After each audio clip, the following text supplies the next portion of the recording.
السلام عليكم ورحمة الله وبركاته. الحمد لله على إحسانه وكماله، والشكر له على توفيقه وامتنانه، وأشهد أن لا إله إلا الله وحده لا شريك له سبحان الله وبحمده، وأشهد أن محمدا عبده ورسوله الداعي إلى رضوانه، وصلى الله عليه وعلى آله وأصحابه وأتباعه وسلم تسليما كثيرا. أما بعد، عباد الله اتقوا الله. സ്നേഹാദരരായ സത്യവിശ്വാസി സഹോദരങ്ങളെ, സഹോദരിമാരെ, വിശുദ്ധ ഖുർആൻ പഠിതാക്കളെ, അല്ലാഹു സുബ്ഹാനഹു വ തആലയെ സൂക്ഷിച്ച് തഖ്വ പാലിച്ചുകൊണ്ട് ജീവിക്കാൻ പരിശ്രമിക്കണമെന്ന് എന്നോടെന്ന പോലെ നിങ്ങൾ ഓരോരുത്തരോടും വസിയ്യത്ത് ചെയ്യുകയാണ്, ഉപദേശിക്കുകയാണ്. അല്ലാഹു സുബ്ഹാനഹു വ തആല നമുക്കെല്ലാം അങ്ങനെ ജീവിതം ചിട്ടപ്പെടുത്താനുള്ള തൗഫീഖ് നൽകി അനുഗ്രഹിക്കുമാറാകട്ടെ. നമ്മളിൽ നിന്നും വന്നു പോകുന്ന ചെറുതും വലുതുമായ എല്ലാ തെറ്റുകുറ്റങ്ങളും അല്ലാഹു സുബ്ഹാനഹു വ തആല അവൻ്റെ മഹത്തായ പാപമോചനം കൊണ്ട് പുറത്തു നിന്ന് അനുഗ്രഹിക്കുമാറാകട്ടെ. അവൻ്റെ ജന്നാത്തുൽ ഫിർദൗസിൽ നമ്മെയും നമ്മുടെ മാതാപിതാക്കളെയും നമുക്ക് വേണ്ടപ്പെട്ടവരെയും എല്ലാം അല്ലാഹു സുബ്ഹാനഹു വ തആല അവൻ്റെ മഹത്തായ ഔദാര്യം കൊണ്ട് ഒരുമിച്ച് കൂട്ടി അനുഗ്രഹിക്കുമാറാകട്ടെ. അള്ളാഹുവിൻ്റെ മഹത്തായ ഔദാര്യത്തിൻ്റെ അടിസ്ഥാനത്തിൽ അവൻ്റെ കാരുണ്യത്തിൽ നമ്മെ പൊതിഞ്ഞുകൊണ്ട് നരകശിക്ഷയിൽ നിന്ന് അവൻ നമ്മെയും നമ്മുടെ മാതാപിതാക്കളെയും എല്ലാം കാത്തുരക്ഷിക്കുമാറാകട്ടെ. ഇരു ലോകത്തും സൗഖ്യപൂർണമായ ജീവിതം അല്ലാഹു സുബ്ഹാനഹു വ തആല നമുക്കെല്ലാം പ്രദാനം ചെയ്യുമാറാകട്ടെ. വിശുദ്ധ ഖുർആനിലെ 105-ാമത്തെ സൂറത്തുൽ ഫീലാണ് ഇന്ന് ഇൻഷാ അല്ലാഹ് നമുക്ക് പഠിക്കാനുള്ളത്. അതിൻ്റെ പാരായണവും തജ്വീദും ആശയവും അർത്ഥവും ഒക്കെ നമുക്ക് ഗ്രഹിക്കാനുള്ളത്. സൂറത്തുൽ ഫീൽ എന്ന് പറഞ്ഞ സൂറത്തിന്റെ ആ പേരിന്റെ അർത്ഥം എന്താ? ആന, അല്ലേ? ആന എന്ന് പേരുള്ള ഒരു സൂറത്താണ് സൂറത്തുൽ ഫീൽ. വിശുദ്ധ ഖുർആനിലെ 105-ാമത്തെ സൂറത്താണ്. അതുപോലെ ഈ സൂറത്ത് മക്കിയത്താണ്. റസൂലുള്ളാഹി സ്വല്ലല്ലാഹു അലൈഹി വസല്ലമ മദീനയിലേക്ക് ഹിജ്റ പോകുന്നതിന് മുമ്പ് അവതീർണമായ സൂറത്താണ്. ഈ സൂറത്ത് അല്ലാഹു സുബ്ഹാനഹു വ തആല അവതരിപ്പിച്ചതിൻ്റെ പിന്നിലുള്ള ലക്ഷ്യങ്ങൾ, ഏറ്റവും പ്രധാനമായും 2 ലക്ഷ്യങ്ങളാണ് മുഫസ്സിരീങ്ങൾ പറഞ്ഞത് കാണുന്നത്. ഒന്നാമത്തെ ലക്ഷ്യം ബയാനു മാ ഫുഇല ബി അസ്ഹാബിൽ ഫീൽ, ആനക്കാരെ കൊണ്ട് അല്ലാഹു ചെയ്തതെന്ത്, ആനപ്പടയെ അല്ലാഹു ചെയ്തതെന്ത് എന്ന് വ്യക്തമാക്കുക. രണ്ടാമത്തെ ലക്ഷ്യം തസ്ബീതുൽ മുഅ്മിനീന അലൽ ഹഖ്, സത്യത്തിൽ മുഅ്മിനീങ്ങളെ ഉറപ്പിച്ചു നിർത്തുക, സത്യത്തിൽ മുഅ്മിനീങ്ങളെ ഉറപ്പിച്ചു നിർത്തുക. ഈ സൂറത്തിൽ നമുക്ക് എല്ലാവർക്കും അറിയാം, അല്ലാഹു സുബ്ഹാനഹു വ തആല ആനപ്പടക്ക് അല്ലാഹു നൽകിയ ശിക്ഷ, അവരുടെ കുതന്ത്രത്തിനെ അല്ലാഹു കൈകാര്യം ചെയ്ത രീതി, അത് അവർക്ക് തന്നെ ശിക്ഷയെ മാറിയ സംഭവം, അവർക്കിറങ്ങിയ അവരുടെ മോശമായ പര്യവസാനം, അതൊക്കെയാണ് ഈ സൂറത്തിലൂടെ അല്ലാഹു സുബ്ഹാനഹു വ തആല നമുക്ക് പറഞ്ഞിരുന്ന കാര്യങ്ങൾ. അപ്പൊ ആദ്യം നമുക്കൊന്ന് പാരായണം ചെയ്ത് അതിൻ്റെ തജ്വീദും കാര്യങ്ങളൊക്കെ ഒന്ന് പഠിച്ച് മനസ്സിലാക്കാം. ആദ്യം ഞാനൊന്ന് ഓതാം. അഊദു ബില്ലാഹി മിനശ് ശൈത്വാനിർ റജീം. ബിസ്മില്ലാഹിർ റഹ്മാനിർ റഹീം. ألم تر كيف فعل ربك بأصحاب الفيل ألم يجعل كيدهم في تضليل وأرسل عليهم طيرا أبابيل ترميهم بحجارة من سجيل فجعلهم كعصف مأكول. അപ്പോൾ എന്തൊക്കെയാണ് ഈ സൂറത്തിൽ ശ്രദ്ധിക്കാനുള്ളത്? ഒന്നാമത്തെ ആയത്തിൽ അലം തറ കൈഫ ഫഅല റബ്ബുക ബിഅസ്ഹാബിൽ ഫീൽ. എന്താ അതിൽ ശ്രദ്ധിക്കാനുള്ള നിയമങ്ങൾ എന്തൊക്കെയാ? ആരുടേത് പറഞ്ഞോളി. ആയത്തുകൾ കാണുന്നില്ലേ? എന്തൊക്കെയുണ്ട് അതിലെ നിയമങ്ങൾ? റാഇനെ തഫ്ഖീം ചെയ്യണം അല്ലേ? തറ എന്ന് മലയാളത്തിൽ തറ എന്ന് പറയുന്ന പോലെ പറഞ്ഞാൽ ശരിയാവൂല. തറ അല്ല, തറ. വായ നിറച്ച് കനപ്പിച്ച് പറയണം, തഫ്ഖീം ചെയ്യണം, കനപ്പിക്കണം. അലം തറ, അലം തറ പറയ്. എന്നാ തായിനെ കനപ്പിക്കരുത്, തൊറ എന്ന് പറയരുത്.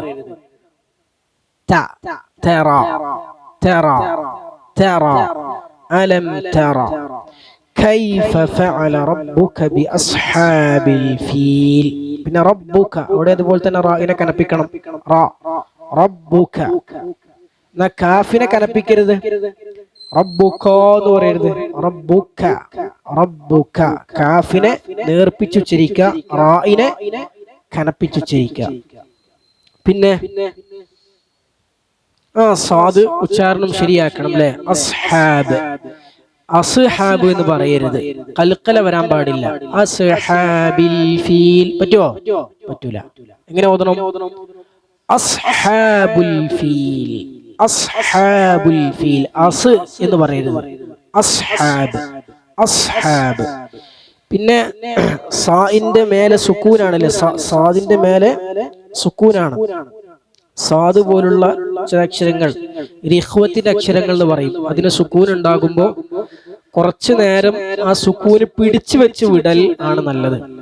അങ്ങനെ അസ്ഹാബ്, അസ്ഹാബ് എന്ന് പറയാതെ അസ്ഹാബ്. അതുപോലെ തന്നെ സീനൊക്കെ ബിസ്മില്ലാഹി, ബിസ്മില്ലാഹി എന്ന് പറഞ്ഞതിനേക്കാളും നല്ല എന്താ? ബിസ്മില്ലാഹി.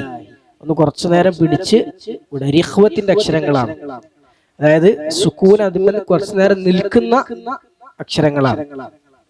എന്നാൽ ചില അക്ഷരങ്ങൾ അങ്ങനെയല്ല. വേറെ ചില അക്ഷരങ്ങൾ സുക്കൂൻ ചെയ്യുമ്പോൾ നിൽക്കൂല. ഉദാഹരണം പറഞ്ഞാൽ ജീമ് നിർത്താൻ കഴിയോ? ഇല്ല. അജ് കഴിഞ്ഞു, സുക്കൂൻ കഴിഞ്ഞു. മനസ്സിലായേ?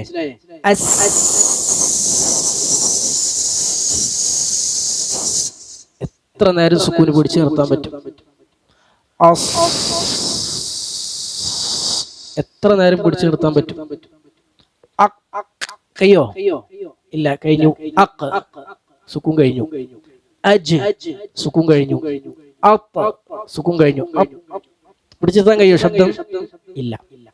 അപ്പൊ ശബ്ദം പിടിച്ച് എത്ര നേരവും പിടിച്ചു നിർത്താൻ കഴിയുന്ന അക്ഷരങ്ങൾക്കാണ് റിഖ്വത്തിന്റെ അക്ഷരങ്ങൾ എന്ന് പറയും, റഖാവത്തിന്റെ അക്ഷരങ്ങൾ. ആ അക്ഷരങ്ങൾക്ക് സുക്കൂന് വരുമ്പോ ഉച്ചരിക്കുമ്പോ കുറച്ചു നേരം പിടിച്ചു നിർത്തൽ നല്ലതാണ്. നിർബന്ധമൊന്നുമില്ല, പാരായണത്തിന്റെ ഭംഗിക്ക് അത് നല്ലതാണ്. എന്നാൽ പിടിച്ച് സുക്കൂന്റെ ശബ്ദം തീരെ നിൽക്കാത്ത അക്ഷരങ്ങൾക്കാണ് ഷിദ്ദത്തിന്റെ അക്ഷരം എന്ന് പറയാം. ഷിദ്ദത്തിന്റെ അക്ഷരം, ആ അക്ഷരങ്ങൾ പിടിച്ചു നിർത്താൻ നിൽക്കാൻ പാടില്ല. അതിൽപ്പെട്ട ഏറ്റവും ഷിദ്ദത്തുള്ള അക്ഷരം ഏതാ? ഹംസയാണ്.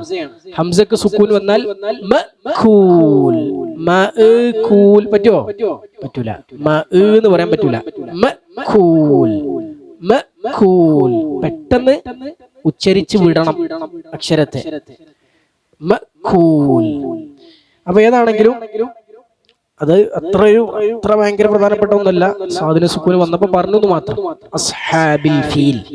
പിന്നെന്താ അടുത്ത ആയത്ത്? അലം യജ്അൽ കൈദഹും ഫീ തദ്ലീൽ. അതിലെന്താ ശ്രദ്ധിക്കാനുള്ളത്? അലം യജ്അൽ കൈദഹും ഫീ തദ്ലീൽ.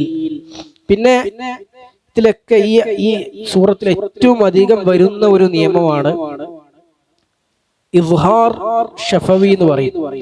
ഇസ്ഹാർ ഷഫവിയും ഇഖ്ഫാഉൻ ഷഫവിയും, അത് രണ്ടും ഇതിൽ വരും. അത് മീമുസ് നമ്മൾ സാധാരണ സുക്കൂനുള്ള നൂനിന്റെ നിയമങ്ങൾ നമ്മൾ പറയാറുള്ളൂ. സുക്കൂന്റെ മീമിന്റെ നിയമങ്ങൾ നമ്മൾ പറയാൻ വളരെ വളരെ കുറവാണ്. കാരണം അത് എന്താ പറയാ, അത് പറഞ്ഞില്ലെങ്കിലും നമുക്കത് മനസ്സിലാവും. അതുകൊണ്ടാണ് അധികം പറയാത്തത്. ഏതായാലും ഈ സൂറത്തിൽ വളരെ കൂടുതൽ വരുന്നതുകൊണ്ട് നമ്മൾ പറയാം. സുക്കൂനുള്ള മീമിന്റെ നിയമങ്ങൾ 3 നിയമമേ ആകുള്ളൂ. ആകെ 3 നിയമം. ഒന്ന് ഇസ്ഹാറുൻ ഷഫവി, ആദ്യം അതോടക്കട്ടെ. ആദ്യം ഇഖ്ഫാഉൻ ഷഫവി പറയാം. എന്താ ഇഖ്ഫാഉൻ ഷഫവി എന്ന് പറഞ്ഞാൽ? ആ അക്ഷരം, അതായത് സുക്കൂനുള്ള മീമിന് ശേഷം ബാ വരുന്ന സ്ഥലം. സുക്കൂനുള്ള മീമിന് ശേഷം എന്ത് വരിക?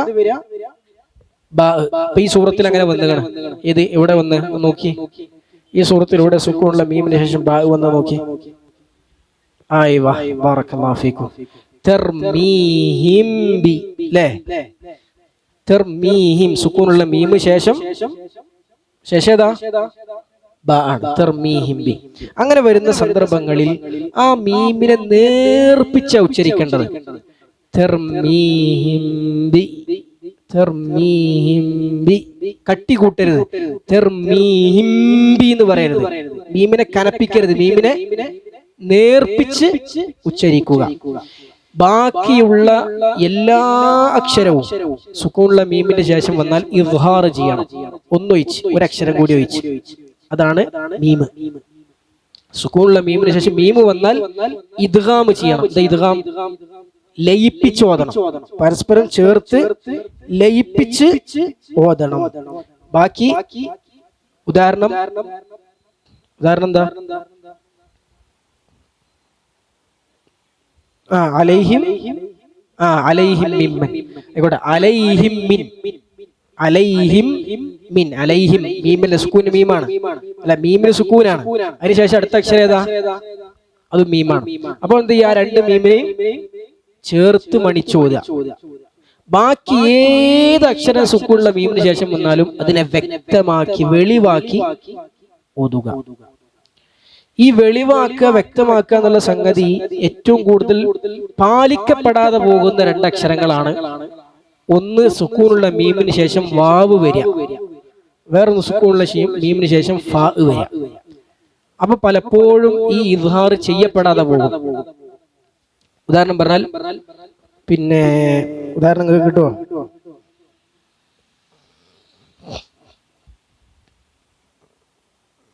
ഇപ്പൊ പറയാം.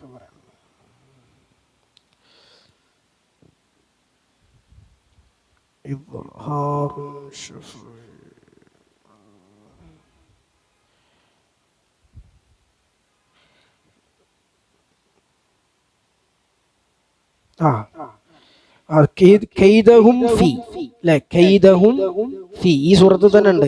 കൈദഹും ഫി. അവിടെ സ്കൂളിലെ മീമിന് ശേഷം വന്ന അക്ഷരം ഏതാ? ഫ ആണ്. ഫ വരുമ്പോ എന്താ വെച്ചാൽ അധിക ആളുകളും ആ മീമിനെ വ്യക്താക്കൂല. കൈദഹും ഫി, കൈദഹും ഫി ഒരു വ്യക്തമാക്കാതെ ഓതും. അവിടെ വ്യക്തമാക്കി ഓതണം. കൈദഹും ഫി, കൈദഹും ഫി. മീമ് വ്യക്തമാക്കി ചുണ്ട് പൂർണ്ണമായും പൂട്ടിയിട്ട് എന്ത് ചെയ്യണം? അടുത്ത വാക്ക് ഉച്ചരിക്കണം. അതേപോലെ തന്നെ അലൈഹിം വല, അലൈഹിം സുക്കൂനുള്ള മീമാണ്. ശേഷത്തെ അക്ഷരം ഏതാ? വാവാണ്. അവിടെയും അലൈഹുവ, അലൈഹുവ എന്ന് ഓതും. ആ മീമ് ശരിക്ക് ഉച്ചരിക്കാത്ത പ്രശ്നം ഉണ്ടാവും. ശരിക്കും ഉച്ചരിച്ച് ഓതണം. അപ്പൊ എങ്ങനെ ഓതുക? അലൈഹിം വല, അലൈഹിം വല. മീമ് ശരിക്ക് പൂട്ടിയിട്ട്, ചുണ്ട് ശരിക്ക് പൂട്ടിയിട്ട് അടുത്ത അക്ഷരം ഉച്ചരിക്കുക.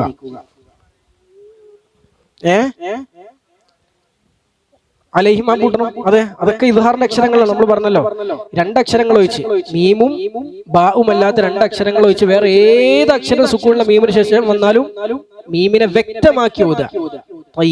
അല്ല, എന്താണ് എന്താ പറയുക? ഏത് സുക്കൂനുള്ള മീമിന് ശേഷം ഏത് അക്ഷരം വന്നാലും വ്യക്തമാക്കി വെളിവാക്കി ഓതുക. പിന്നെ ഈ വ്യക്തമാക്കി ഓതേണ്ട അക്ഷരങ്ങൾ തന്നെ, അതിൽ 2 അക്ഷരങ്ങൾ ഏറ്റവും കൂടുതൽ അബദ്ധങ്ങൾ സംഭവിക്കുന്ന അക്ഷരങ്ങളാണ്. ഒന്ന് മീമും ഒന്ന് വാവും ഒന്ന് ഫാവും. ഒന്ന് വാവും ഒന്ന് ഫാവും. അത് ഇപ്പൊ തജ്വീദിൽ വളരെ അറിയപ്പെട്ട ഒരു മൻദൂമയാണ്. മൻദൂമ പറഞ്ഞാൽ ആ വിഷയം പഠിപ്പിക്കാൻ വേണ്ടി എഴുതപ്പെട്ട രചിക്കപ്പെട്ട ഒരു കവിതയാണ് ജസരിയ എന്ന് പറയും.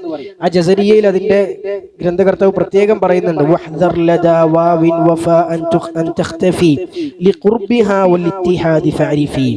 വാവും ഫാവും വരുമ്പോൾ നീ പ്രത്യേകം ശ്രദ്ധിക്കണം. അത് നീ പ്രത്യേകം ശ്രദ്ധിക്കണം. അവിടെ മീമ് അവ്യക്തമായി പോകാൻ സാധ്യതയുണ്ട്. അതുകൊണ്ട് കാരണം ഫാഇന്റെ ഉച്ചാരണ സ്ഥലം, അതാണ് അതിനുശേഷം പറഞ്ഞത് ഖുർബിഹ, ഫാഇന്റെ ഉച്ചാരണ സ്ഥാനം മീമിന്റെ ഉച്ചാരണ സ്ഥാനത്തിനോട് ചേർന്ന് നിൽക്കുന്ന അക്ഷരമാണ്.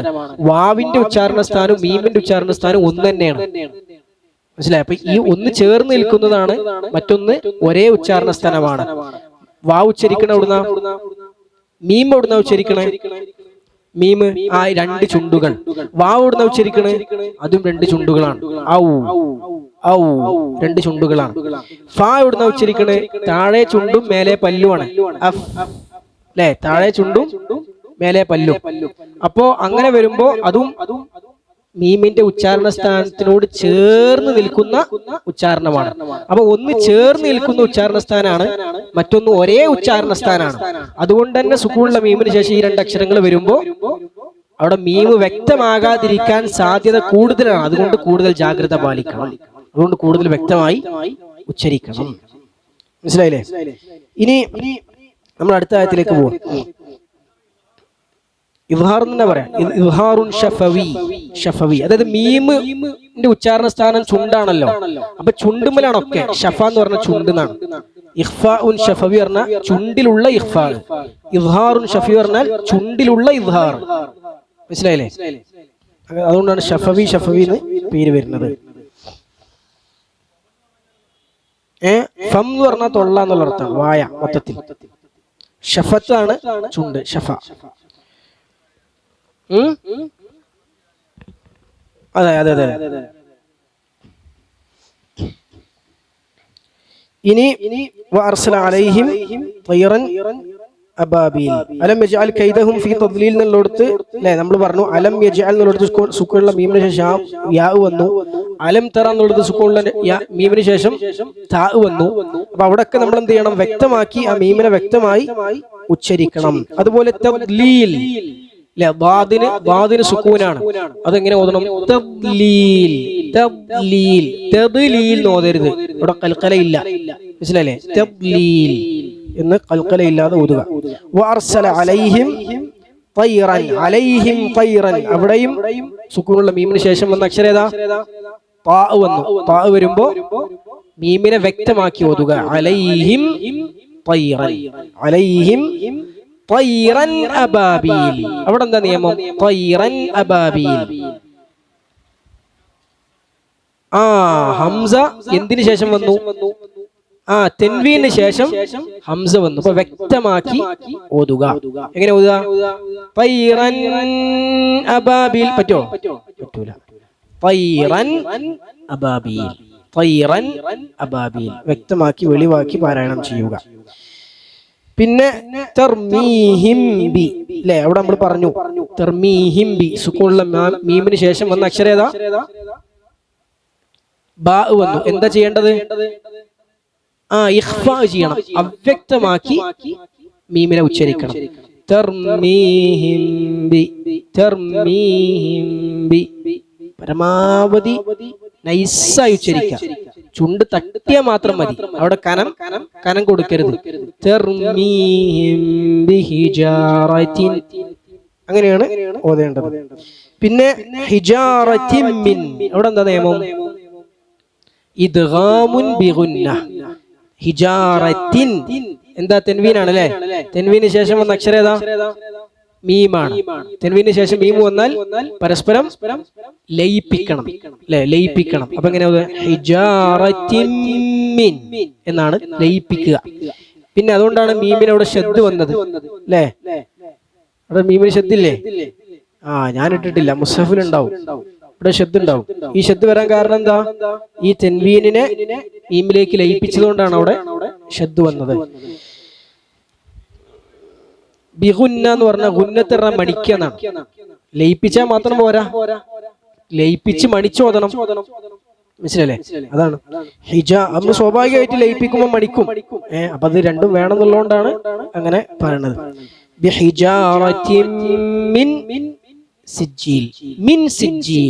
എവിടെ എന്താ നിയമം? മിൻ സിജ്ജീൽ ഓതാൻ പറ്റുമോ? പറ്റൂല. അത് ഇദ്ഹാർ ചെയ്യലാണ്. നമുക്ക് ഇദ്ഹാർ അല്ല അവിടെ ചെയ്യണം. അവിടെ എന്താ? ഇഖ്ഫാ ആണ് ചെയ്യേണ്ടത്. ഇഖ്ഫാഉൻ ബിഗുന്ന മിൻ സിജ്ജീൽ. മീം നൂനിനെ അവ്യക്തമാക്കി മണിക്കുക. അവ്യക്തമാക്കി മണിക്കുക. മിൻ എന്ന് പറഞ്ഞ വ്യക്തമായോ അവ്യക്തമായോ? വ്യക്തമായി. അപ്പൊ തെറ്റാണ്. ഇപ്പൊ വ്യക്തമായോ അവ്യക്തമായോ? അവ്യക്തമായി അല്ലെ? അവ്യക്തമായി. എന്താ വ്യത്യാസം? നൂന് ഉച്ചരിക്കുമ്പോൾ നമ്മൾ നാവ് തട്ടേണ്ട സ്ഥലത്ത് തട്ടാതെ നൂന് ഉച്ചരിക്കാം. മിൻ എന്ന് പറയുമ്പോൾ നാവ് എവിടെ തട്ടണേ? മിൻ എവിടെ തട്ടണേ? എവിടെ തട്ടണേ? മേലത്തെ മോണയുടെ അവിടെയാണ് നാവ് തട്ട അല്ലെ? മിൻ മിൻ നാവ് മേലത്തെ മോണന്റെ അവിടെയാണ് തട്ട. അവിടെ തട്ടരുത്.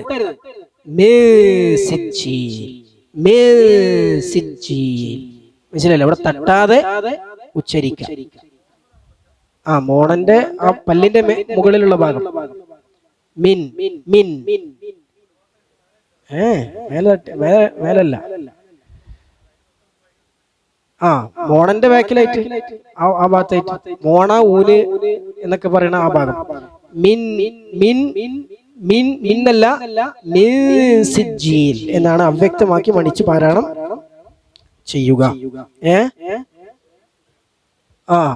അത് നമ്മള് മുസ്ഹഫിലുള്ള എല്ലാ നിയമവും പാലിച്ചൊന്നല്ല ഇവിടെ എഴുതുന്നത്. പിന്നെ മിൻ സിജ്ജീൽ അത് റസ്മുൽ മുസ്ഹഫ് പ്രത്യേക ഒരു ഫന്നാണ്. ഖുർആനുമായി ബന്ധപ്പെട്ട പാഠ്യവിഷയങ്ങളിൽ ആളുകൾ പഠിക്കുന്ന ഒരു പ്രത്യേക ഒരു വിഷയമാണ് എന്ത്? റസ്മുൽ ഉസ്മാനി, ഖുർആന്റെ എഴുത്ത് എന്നുള്ളത്. വർഷങ്ങളോളം ആളുകൾ പഠിച്ച് പിന്നെ സർട്ടിഫിക്കറ്റ് ഒക്കെ വാങ്ങണ കോഴ്സൊക്കെ ചെയ്ത് ഇതാക്കണത്. നമ്മൾ പിന്നെ കോപ്പി അടിച്ചാണ്, നമ്മൾ പഠിച്ചിട്ടല്ല. ഇല്ല, മിൻ സിജ്ജീലുണ്ട്, അവിടെ ഉണ്ടാവില്ല. മിൻ സിജ്ജി അത് എവിടെയാണ്? ഇല്ല, മിൻ സിജ്ജീലിന്റെ അവിടെ ഉണ്ടാവില്ലല്ലോ. അവിടെ അതേതാ? അത് റസ്മുൽ ഉസ്മാനി അല്ല. എന്നാല്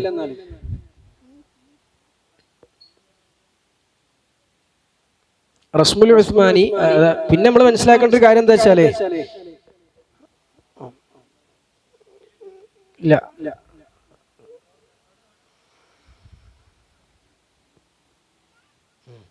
അതായത് ഇസ്ഹാർ ചെയ്യേണ്ട സ്ഥലത്ത് മാത്രമേ സുക്കൂനുള്ള നൂനിന്റെ മേലെ സുക്കൂന് ഇടുള്ളൂ ഖുർആനിൽ. അത് എന്തല്ല, ആ സുക്കൂൻ ഇടുന്നത് അതുപോലെ പിന്നെ ഖുർആനിൽ നോക്കിയ തെൻവീൻ ഇടുന്നിടത്ത് ചില വ്യത്യാസങ്ങളുണ്ട്. ഇസ്ഹാർ ചെയ്യുന്ന സ്ഥലത്ത് തെൻവീൻ ഇട എങ്ങനെയാണ്, അല്ലാത്ത സ്ഥലത്ത് തെൻവീൻ ഇട എങ്ങനെയാണ്? വമ്മു തെൻവീൻ ആണെങ്കിൽ ഇസ്ഹാർ ചെയ്യുന്ന സ്ഥലത്തിൽ ഇട ഇങ്ങനെയാണ്, അല്ലാത്ത സ്ഥലത്ത് ഇടൽ ഇങ്ങനെയാണ്. മുസ്ഹഫ് നോക്കിയാൽ മനസ്സിലാവും. ഇസ്ഹാറിന്റെ സ്ഥലം മാത്രം വമ്മു തെൻവീൻ എങ്ങനെ ഇടും, ഫത്ഹും കസ്റും തെൻവീൻ ഇങ്ങനെ ഇടും. ബാക്കിയുള്ള എന്ത് ചെയ്യണ സ്ഥലമാണെങ്കിലും ഫത്ഹും കസ്റും തെൻവീൻ ഇങ്ങനെ ഇടും, മറ്റേത് വമ്മു തെൻവീൻ ഇങ്ങനെ ഇടും. മനസ്സിലായി? കുറച്ച് തെറ്റിയിട്ടാണ് ഇടുക ഇസ്ഹാറിന്റെ സ്ഥലങ്ങളല്ലാത്തോടത്ത്. ഇസ്ഹാറിന്റെ സ്ഥലങ്ങളിൽ നേരെയാണ് ഇടുക. വമ്മു തെൻവീൻ ആണെങ്കിൽ ഇസ്ഹാറിന്റെ സ്ഥലങ്ങളിൽ ഇങ്ങനെ കൂട്ടിയാണ് ഇടുക, അങ്ങോട്ടും ഇങ്ങോട്ടും കൂട്ടിയാണ് ഇടുക. അല്ലാത്ത സ്ഥലങ്ങളിൽ വേർപെടുത്തിയാണ് ഇടുക. ഇതൊന്നും റസ്മുൽ ഉസ്മാനിൽ പെട്ടതല്ല. ഇതൊന്നും സ്വഹാബത്ത് എഴുതിയപ്പോഴുള്ള ഖുർആനിലുള്ളതല്ല. ഓല എഴുതിയ ഖുർആനിലെ ഹറക്കത്തില്ലായിരുന്നു, പുള്ളി ഇല്ലായിരുന്നു, പുള്ളി പോലും ഇല്ലായിരുന്നു. സ്വഹാബത്ത് എഴുതിയ മുസ്ഹഫിൽ എന്തില്ല? പുള്ളിയും കുത്തൊന്നുമില്ല. അബൂബക്കർ സിദ്ദീഖ് റളിയല്ലാഹുവിന്റെ കാലഘട്ടത്തിൽ ആദ്യം മുസ്ഹഫ് ക്രോഡീകരിച്ചു, പിന്നെ ഉസ്മാൻ ബിൻ അഫ്ഫാന്റെ കാലഘട്ടത്തിൽ ക്രോഡീകരിച്ചു. ഇതൊക്കെ വരുന്നത് പിന്നെ ഉസ്മാനിയൻ ഭരണകൂടം, തുർക്കിയിലെ ഉസ്മാനിയൻ ഭരണകൂടത്തിന്റെ കാലഘട്ടത്തിൽ ആദ്യമായി, അല്ല അതിന്റെ മുമ്പ് തന്നെ ഉണ്ട്, ഹജ്ജാജ് ബിൻ യൂസുഫിന്റെ സമയത്താണ് ആദ്യമായി എന്ത് ചെയ്യണത്? ഖുർആനിൽ പുള്ളിയും കുത്തും കാര്യങ്ങളൊക്കെ വരും. ഉസ്മാനി കാലഘട്ടത്തിൽ പിന്നെ കുറച്ചും കൂടി ഒരു വിശാലത വന്നു, അത്രേ ഉള്ളൂ. ഇന്ന് കാണുന്ന രൂപത്തിൽ ഏതാണ്ടായത് ഉസ്മാനി കാലഘട്ടത്തിലാണ്. ആദ്യമായി പുള്ളിയും കുത്തൊക്കെ വരുന്നത് ഹജ്ജാജ് ഇബ്നു യൂസുഫിന്റെ ഒക്കെ ആ സമയത്താണ്.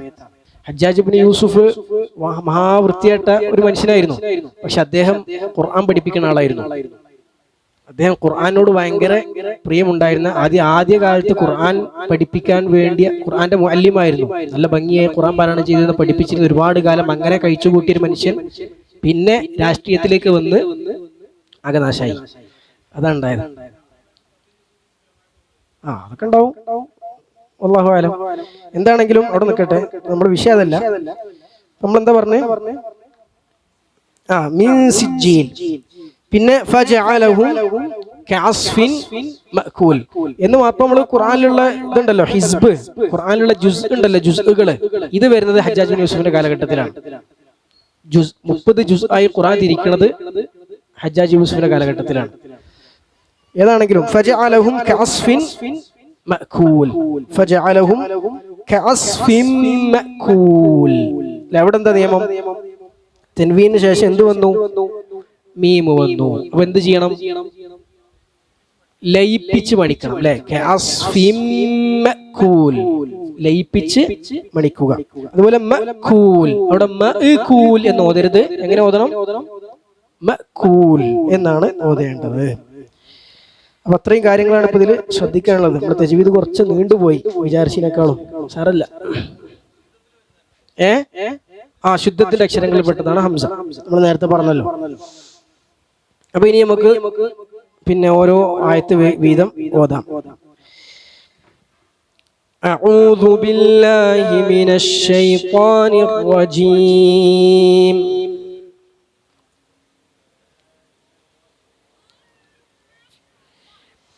ബിസ്മില്ലാഹിർ റഹ്മാനിർ റഹീം.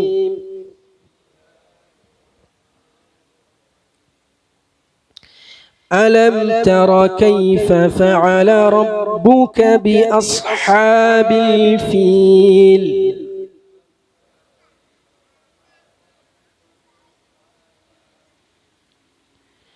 ألم تر كيف فعل ربك بأصحاب الفيل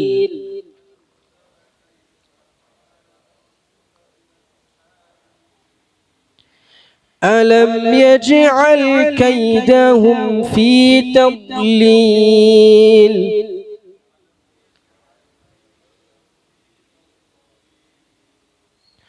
ألم يجعل كيدهم في تضليل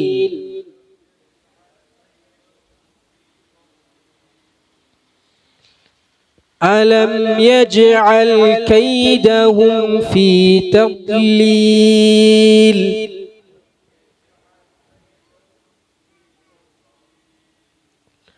وأرسل عليهم طيرا أبابيل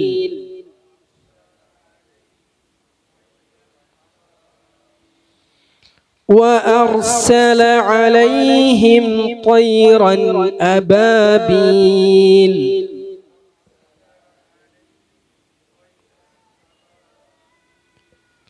ترميهم بحجارة من سجيل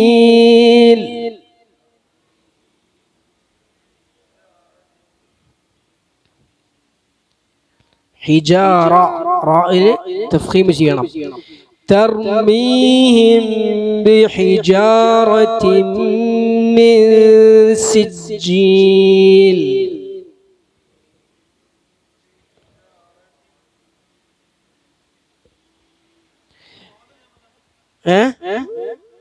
എന്തിന്റെ റായിലെ തഫ്ഖീം ചെയ്യാ കനപ്പിക്കുക റ ഹിജാറ ഹിജാറത്തിൻ ബിഹിജാറത്തിൻ മിൻ സിജ്ജീൽ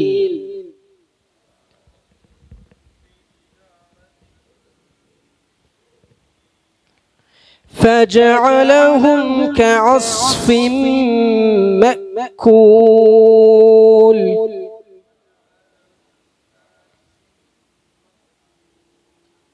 കഅസ്ഫിൻ ല സാദിന് സുക്കൂനാണ് കഅസ്ഫിൻ കഅസ്ഫിൻ ഫജഅലഹും കഅസ്ഫിൻ മഅകൂൽ.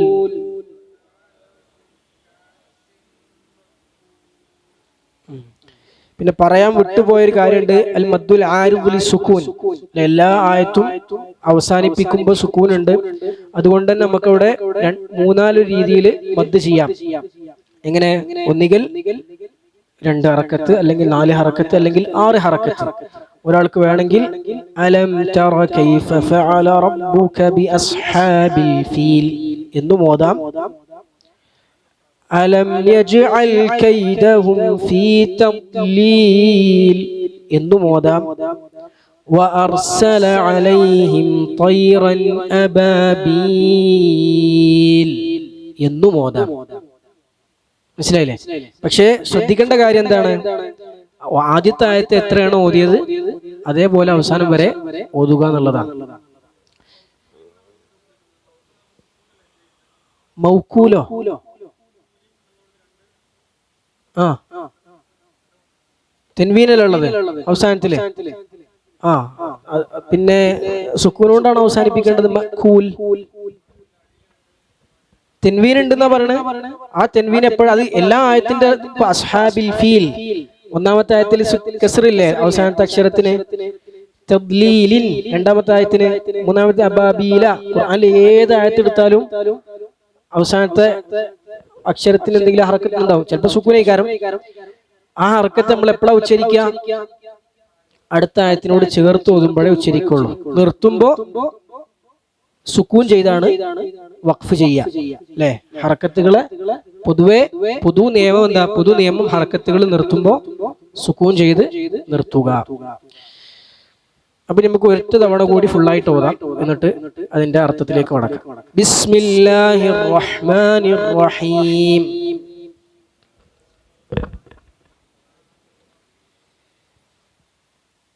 തീരെ എനർജി ഇല്ലല്ലോ, ചായപ്പ് തന്നെ കൊടുക്കേണ്ടിയിരുന്നു തോന്നുന്നു.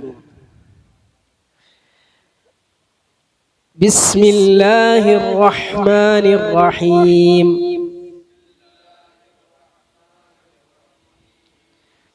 അലം തറ കൈഫ ഫഅല റബ്ബുക ബിഅസ്ഹാബിൽ ഫീൽ.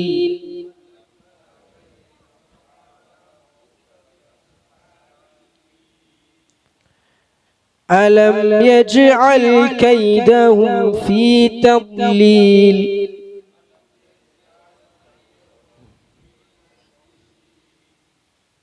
وأرسل عليهم طيرا أبابيل.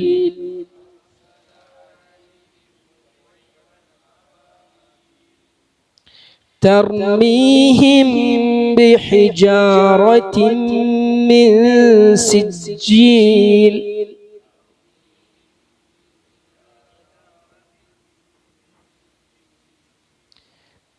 فجعلهم كعصف مأكول.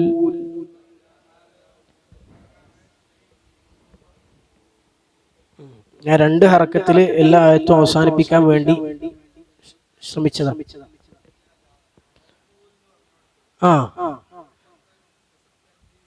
പിന്നെ മീമാട്ടത് അതാ ചോദ്യം. അതെ, അത് മൂപ്പര മുസ്തഫിൽ അതില്ല തോന്നുന്നുണ്ട്. ഇല്ല, അതിലില്ല. അത് ഏതാണ് പ്രിന്റ് എന്ന് അറിയില്ല. എനിക്ക് ഇവിടുന്ന് കാണുന്നില്ല.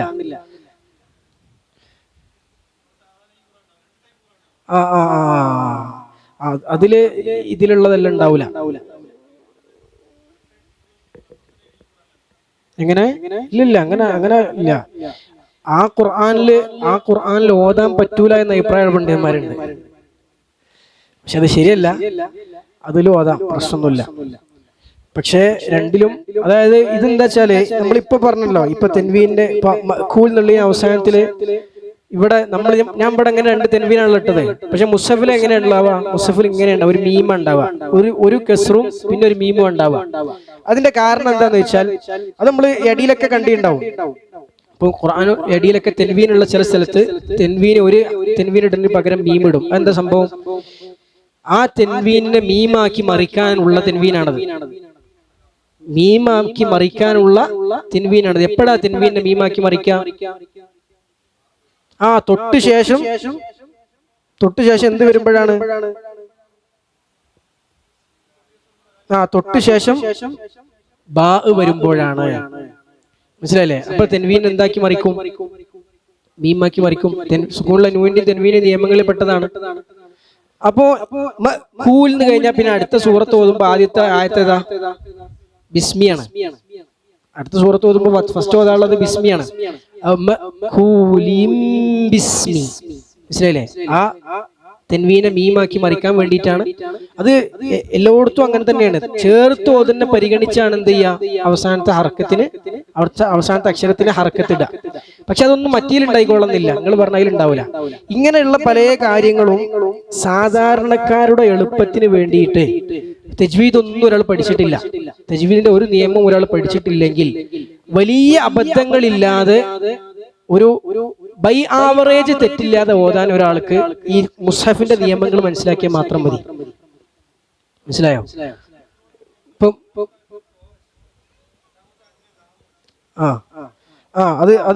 അത് വേറെ ചില അത് ആ മുസ്ഹഫ് വേറൊരു ഇസ്തിലാഹിൽ ഉണ്ടാക്കിയതാണ്. ഈ മുസ്ഹഫ് വേറെ ഒരു ഇസ്തിലാഹ് എന്ന് വെച്ചാൽ വേറെ ചില നിയമങ്ങൾ പരിഗണിച്ചുണ്ടാക്കിയതാണ്. അത് ഇൻഡോ പാക് മുസ്ഹഫ് എന്ന് അതിന് പറയാം. ഇൻഡോ പാക് മുസ്ഹഫ്. ഇന്ത്യ, പാകിസ്ഥാൻ, അഫ്ഗാനിസ്ഥാൻ ഈ ഭാഗത്ത് ഇങ്ങനെ ഈ ഭാഗങ്ങളിലാണ് ആ മുസ്ഹഫ് ഏറ്റവും കൂടുതൽ പ്രചരിച്ചത്. പിന്നെയാണ് ലോകത്തിന്റെ ബാക്കി ഭാഗങ്ങളിലേക്ക് പോയത്. ഈ മുസ്ഹഫ് ബാക്കിയുള്ള അറബ് നാടുകളിലും അങ്ങനെയുള്ള നാടുകളിലൊക്കെ ഏറ്റവും പ്രചാരം കിട്ടിയ മുസ്ഹഫിന്റെ രീതി ഈ രീതിയാണ്. നമ്മള് മുജമ്മൽ മലിക് സൗദി നിന്നൊക്കെ രണ്ടും പ്രിന്റ് ചെയ്യുന്നുണ്ട്. ഇതും പ്രിന്റ് ചെയ്യുന്നുണ്ട്, അതും പ്രിന്റ് ചെയ്യുന്നുണ്ട്. രണ്ടും സൗദി നിന്നൊക്കെ പ്രിന്റ് ചെയ്യുന്നുണ്ട്. അപ്പൊ ഏതാണെങ്കിലും അത് ഇപ്പൊ നമ്മൾ തജ്വീദ് പഠിച്ചിട്ടുണ്ടെങ്കിൽ, തജ്വീദ് നിയമങ്ങൾ പഠിച്ചിട്ടുണ്ടെങ്കിൽ പിന്നെ മുസ്ഹഫിൽ ഇതാണെങ്കിലും അതാണെങ്കിലും പ്രശ്നമില്ല. മനസ്സിലായില്ലേ?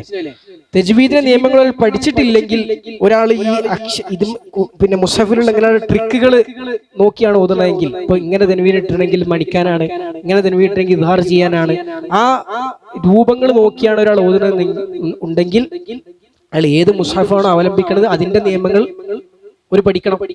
അത് പ്രകാരം എന്നാൽ മാത്രമേ ഒരിക്കൽ ചെയ്യാൻ പറ്റുള്ളൂ, കറക്റ്റ് ആയിട്ട് ഓതാൻ കഴിയുള്ളൂ. അപ്പൊ ഈ മുസ്ഹഫ് ഓതുമ്പോഴുള്ള ഇങ്ങനത്തെ നിയമങ്ങളെ കാര്യങ്ങളൊക്കെ പരിഗണിച്ച് അത് ഓതാൻ പോയാൽ എല്ലാ നിയമവും തെറ്റും. ആ മുസ്ഹഫിൽ പാലിക്കപ്പെട്ട ചില കാര്യങ്ങളുണ്ട്. അതിൽ അക്ഷരങ്ങൾ ഇട്ടതും മറ്റും മറിച്ചൊക്കെ അതിന് കുറച്ച് കാരണങ്ങൾ ഉണ്ടാവും. അപ്പൊ അത് പരിഗണിച്ച ഒരാൾക്ക് ഓതണമെങ്കിൽ എന്ത് ചെയ്യണം? അതുമായി ആ മുസ്ഹഫിന്റെ ലിപിയുമായി ബന്ധപ്പെട്ട കാര്യങ്ങൾ പഠിക്കണം. അത്രേ ഉള്ളൂ.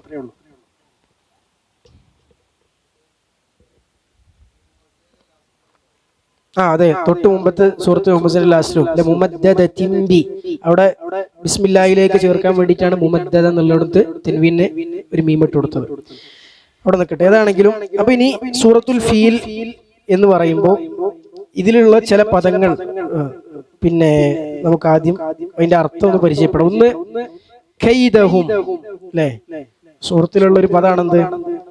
അലം തറ കൈഫ ഫഅല റബ്ബുക ബി അസ്ഹാബിൽ ഫീൽ അലം യജ്അൽ കൈദഹും ഫീ തദ്ലീൽ. എന്താണ് കൈദ് എന്ന് പറഞ്ഞു കഴിഞ്ഞാൽ? അതെ, തന്ത്രം, അതായത് അവരുടെ കുതന്ത്രം എന്നാണ് അതിന്റെ അർത്ഥം. ശരിക്ക് കെയ്ത് എന്ന് പറഞ്ഞ വാക്കിന്റെ അടിസ്ഥാന അർത്ഥം എന്താ വെച്ചാൽ ഒരു കാര്യത്തിന് വേണ്ടി കഠിനമായി പ്രയത്നിക്കണീനാണ് കാദ യക്കീദു എന്ന് അടിസ്ഥാനപരമായി അറബി ഭാഷയിൽ പറയാം. കഠിനമായ ഒരു കാര്യത്തിന് വേണ്ടി പ്രയത്നിക്കണീനാണ് കാദ യക്കീദു എന്നുള്ള പദം പ്രയോഗിക്കാം. അപ്പോ അത് തന്ത്രം മെനയുക എന്ന അർത്ഥത്തിന് പിന്നീട് അത് എന്ത് ചെയ്താണ്? അത് അറബികൾ ഉപയോഗിച്ചു പോകുന്നതാണ്. അപ്പോ ഖെയ്ദ് എന്ന് പറഞ്ഞാൽ കുതന്ത്രം എന്നാണ് അതിന്റെ അർത്ഥം. അത് ഖെയ്ദഹു എന്ന് പറഞ്ഞാൽ അവരുടെ കുതന്ത്രം, കഅബ തകർക്കാനും അവിടെയുള്ള ആളുകളെ ഉന്മൂലനം ചെയ്യാനൊക്കെ ഉണ്ടായിരുന്ന അവർ നടത്തിയ കുതന്ത്രം, അതാണ് ഖെയ്ദഹു. കഠിനമായി പ്രയത്നിക്കുക എന്നുള്ളതാണ്, ഒരു കാര്യത്തിന് വേണ്ടി കഠിനമായി പ്രയത്നിക്കുക എന്നുള്ള അടിസ്ഥാന അർത്ഥം. പിന്നെ തദ്ലീൽ എന്ന് പറഞ്ഞു. തദ്ലീൽ അലം യജ്അൽ ഖൈദഹും ഫീ തദ്ലീൽ. എന്താ തദ്ലീൽ എന്ന് പറഞ്ഞ വാക്കിന്റെ അർത്ഥം എന്താണ്? പാഴാക്കുക, നിഷ്ഫലമാക്കുക, ഇല്ലാതാക്കുക എന്നതൊക്കെയാണ് വല്ലല എന്ന വാക്കിന്റെ അർത്ഥം. ശരിക്കും വല്ല എന്ന വാക്കിൽ നിന്നാണ് അതിന്റെ പിന്നെ അതിൽ നിന്നുണ്ടായതാണ് ദല്ലല. ദല്ല എന്ന് പറഞ്ഞ വാക്കിന്റെ അർത്ഥം ഒരു കാര്യം നഷ്ടപ്പെടുക, പാഴായി പോവുക. അതിന്റെ യഥാർത്ഥ രൂപത്തിലല്ലാതെ ഒരു കാര്യം പാഴായി പോണീനാണ് ദല്ല. അല്ലാഹു ഖുർആനിൽ പറഞ്ഞില്ലേ, ദല്ല മൻ തദ്ഊന ഇല്ലാ ഇയ്യാ. നിങ്ങൾ കപ്പലിൽ കയറി കഴിഞ്ഞാൽ നിങ്ങൾ വിളിച്ചു പ്രാർത്ഥിക്കുന്ന അള്ളാഹു അല്ലാത്ത മറ്റെല്ലാവരും പാഴായി പോയി, അവരൊക്കെ എന്തായി, ഇല്ലാതായി എന്ന് പറഞ്ഞു. അവിടെ ദല്ല എന്നുള്ള അർത്ഥം എന്താണ്? പാഴായി പോവുക, ഇല്ലാതെയാവുക എന്നുള്ള അർത്ഥം. അത് ദുർബലമാവുക, നിഷ്ഫല ഒക്കെ ഏതാണ്ട് ഒരാശ. ഇന്ന കൈദ ശൈത്താന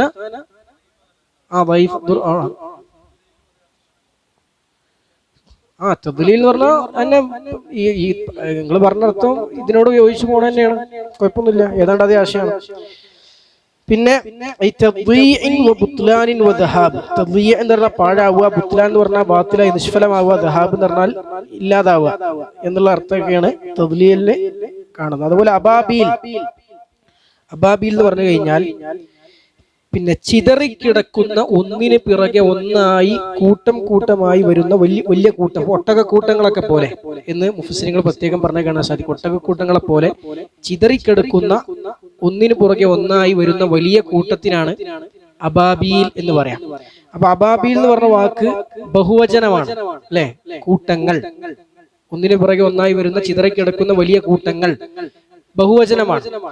അപ്പൊ ബഹുവചനം, അതിന്റെ ഏകവചനം എന്താ, അതിന്റെ മുഫ്രദ് എന്താണ്? അപ്പൊ 2-3 മുഫ്രദുകൾ പണ്ഡിതന്മാർ പറഞ്ഞു. ഇബ്ബാലത്തുൻ, ഇബ്ബൂലുൻ, ഇബ്ബീലുൻ. ഇബ്ബാലത്ത്, ഇബ്ബൂല്, ഇബ്ബീൽ, ഈ 3 പദങ്ങളുടെ ജംആണ്, ബഹുവചനമാണ് അബാബീൽ എന്ന് മുഫസ്സിറുകൾ പറഞ്ഞു കാണുന്നു. വേറെ ചില പണ്ഡിതന്മാർ പറഞ്ഞെന്താ വെച്ചാൽ ഇതിന് ഏകവചനം ഇല്ല എന്നാണ്. ആ പദത്തിന് എന്തില്ല, ഏകവചനം ഇല്ല, ബഹുവചനം മാത്രമുള്ള. എങ്ങനെ? അതെയാ. അപ്പൊ അങ്ങനെ പറഞ്ഞ മുഫസ്സിറുകൾ കാണാൻ സാധിക്കും. പിന്നെ സിജ്ജീൽ എന്ന് പറഞ്ഞാൽ എന്താണ്? അതായത് ചൂളയിലിട്ട കല്ല്, പിന്നെ ചുട്ടെടുത്ത കളിമണ്ണ് കൊണ്ട് പിന്നെ ചൂളയിലിട്ട് ചുട്ടെടുത്ത കല്ലിച്ച രൂപത്തിലായ കല്ലുകൾ, തീനിൻ മുഹജ്ജർ എന്നാണ് അറബിയിൽ പറയാം. കല്ല് രൂപത്തിലായ, ഇഷ്ടിക എന്ന് പറയാം, കല്ല് രൂപത്തിലായ കല്ലുകൾ, കല്ല് രൂപത്തിലായ മണ്ണ്, കല്ലുകളല്ല, കല്ല് രൂപത്തിലായ കളിമണ്ണ്, കല്ലിന്റെ രൂപത്തിലായ കളിമണ്ണ്. പിന്നെ അതുപോലെ അല്ലെ, അതിന് പല രൂപത്തിൽ അതിനെ വ്യാഖ്യാനിച്ച മുഫസ്സിറുകൾ കാണാൻ സാധിക്കും. ഒരു വ്യാഖ്യാനം എന്താ വെച്ചാല്,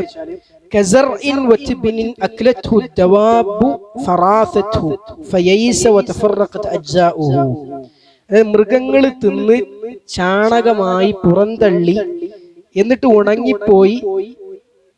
ഉണങ്ങിയ പിന്നെ എന്നിട്ട് ചെതറി കിടക്കൂലേ, അതാണ് കഅസ്ഫിൻ മഅകൂൽ.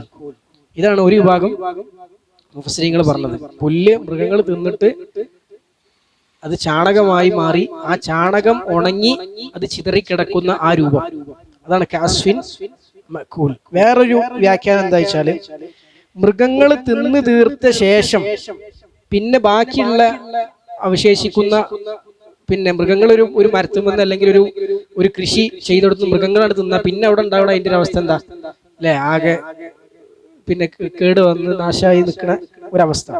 അങ്ങനെയുള്ള അവശേഷിക്കുന്ന വിളകളുടെ ഇലകൾ ഒക്കെ പോലെയുള്ള അവസ്ഥ. വേറൊരു വ്യാഖ്യാനം, ഇപ്പൊ ധാന്യമണികൾ തിന്നു തീർത്ത ശേഷം ഉണ്ടാകുന്ന തണ്ടുകൾ മാത്രം. അതുപോലെ തന്നെ പിന്നെ ഗോതമ്പിന്റെ ഉമി, അത് ഗോതമ്പ് മണി ഉള്ളുന്ന്, ഈ പിന്നെ ചെറിയ ഗോതമ്പൊക്കെ തിന്നുന്ന എന്തേലും പറയാ, ചെറിയ പ്രാണികളില്ലേ, പ്രാണികള് ധാന്യങ്ങൾ ഉള്ളൊന്നായിട്ട് കാർന്നെടുത്തിട്ട് പുറത്ത് തോട് മാത്രാവൂലേ, അങ്ങനെ അതാണ് ഇതിന്റെ അർത്ഥം എന്ന് പറഞ്ഞ പണ്ഡിതന്മാരെയും കാണാൻ സാധിക്കും. അല്ല, ഈ പറഞ്ഞ അർത്ഥങ്ങളൊക്കെ അതിനുണ്ട്. അസ്ഫ് എന്ന് പറഞ്ഞ വാക്കിന്റെ അടിസ്ഥാന അർത്ഥം എന്താ വെച്ചാൽ അല ഹിഫത്തിൻ വസുറഅ, അതായത് വളരെ പിന്നെ ലഘുവായത്, വേഗതയുള്ളത് എന്നാണ് അസ്ഫ് എന്ന് പറഞ്ഞ വാക്കിന്റെ അടിസ്ഥാന അർത്ഥം.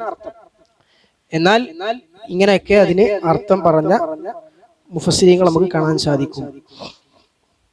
അപ്പൊ ഇതില് പിന്നെ ഒരുപാട് പണ്ഡിതന്മാർ, ഇബ്നു ജരീർ ത്വബരി, ഇമാം സഅലബി, വാഹിദി, സംആനി, ഇബ്നു തൈമിയ, റസ്അനി, ഖാസി, ഇങ്ങനെ കുറെ പണ്ഡിതന്മാർ പറഞ്ഞ അർത്ഥം എന്താ വെച്ചാല്, നമ്മൾ ആദ്യം പറഞ്ഞ അർത്ഥം മൃഗങ്ങൾ തിന്ന് കാഷ്ടിച്ച് ചിന്ന ചിതറിയ പിന്നെ ഉണങ്ങി തെറിച്ച് കിടക്കുന്ന ആ ഒരു അർത്ഥം പറഞ്ഞ പണ്ഡിതന്മാരുണ്ട്.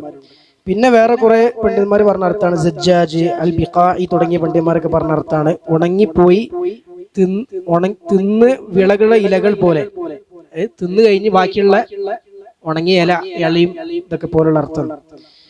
പിന്നെ അതുപോലെ പിന്നെ മൃഗങ്ങൾ തിന്ന് കാലുകൊണ്ട് ചവിട്ടി അരച്ച് പൊടിയായി മാറിയ വിളകൾ പോലെ എന്ന് ഇബ്നു ആഷൂർ, ഇബ്നു ഉസൈമീനൊക്കെ ഈ അഭിപ്രായം പറഞ്ഞു. മൃഗങ്ങൾ തിന്ന് ഒരു സ്ഥലത്ത് കൂടെ പോയാൽ ചവിട്ടി മെതച്ച് ഒന്നായിട്ട് ആ സ്ഥലം ഒന്നായിട്ട് കേടല്ലോ, അതുപോലെ എന്ന് പറഞ്ഞവരെ എന്നാണ് വേറെ ചില പണ്ഡിതന്മാർ പറഞ്ഞത്.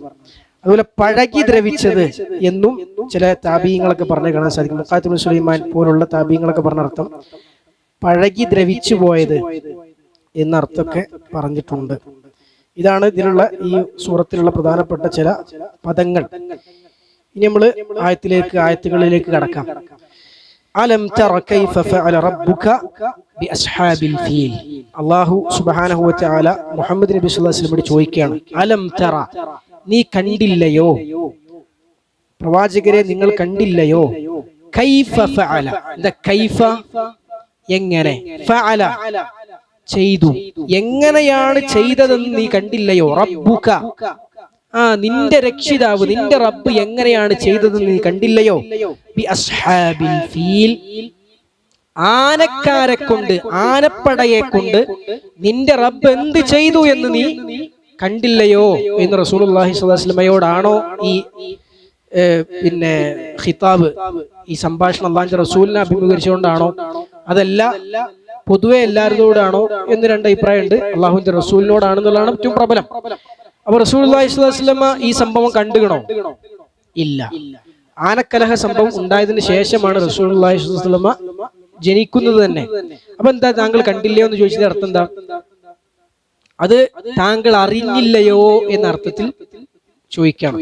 അതായത് ആ സംഭവം കണ്ണിൽ കണ്ട പോലെ മക്കൾക്കാർക്കിടയിൽ വളരെയധികം പ്രചാരം നേടിയ മുത്തവാത്തിറായ, അവിടെ വളരെ മാറൂഫായ ഒരു സംഭവമാണ്. മക്കയിൽ ആ സമയത്ത് ജീവിക്കുന്ന ഏതൊരാൾക്കും കണ്ടതുപോലെ കണ്ട പോലെ അറിയാൻ പറ്റുന്ന ഒരു വസ്തുതയാണ് ഇങ്ങനെ സംഭവം ഇവിടെ ഉണ്ടായിട്ടുണ്ട്. അപ്പൊ റസൂലുള്ളാഹി ഇവിടെ ആ അർത്ഥത്തിൽ അത് അറബി ഭാഷയിൽ തറ, പിന്നെ റുഇയ എന്നുള്ള വാക്ക് അറിയുക എന്ന അർത്ഥത്തിൽ എന്ത് ചെയ്യും, പ്രയോഗിക്കും. പക്ഷെ അത് എപ്പോഴാ പ്രയോഗിക്കുക വെച്ചാൽ കണ്ട് മനസ്സിലാക്കാൻ കഴിയുന്ന കാര്യത്തെ കുറിച്ച് അത് പ്രയോഗിക്കുള്ളൂ. കണ്ടിട്ടിപ്പോ റസൂലുള്ളാഹി സ്വല്ലല്ലാഹു അലൈഹി വസല്ലം കണ്ടിരുന്നെങ്കിൽ കണ്ട് മനസ്സിലാക്കാൻ കഴിയുന്ന കാര്യമാണ്. അപ്പൊ അത് കണ്ടതുപോലെ അറിയാൻ പറ്റിയ കാര്യമാണ്. അങ്ങനെയുള്ള കാര്യത്തെ കുറിച്ച് അറബിയിൽ എന്ത് പ്രയോഗിക്കും? റുഇയ ബസരിയ ഉണ്ട്, റുഇയ ഖൽബിയ, റുഇയ ഇൽമിയ ഉണ്ട്. കാഴ്ച മനസ്സുകൊണ്ടുള്ള കാഴ്ചയുണ്ട്, കണ്ണുകൊണ്ടുള്ള കാഴ്ചയുണ്ട്. ഇവിടെ ഉദ്ദേശം എന്താണ്? മനസ്സുകൊണ്ടുള്ള, അറിവ് കൊണ്ടുള്ള കാഴ്ചയാണ് ഇവിടെയുള്ള. അതെ അതെ,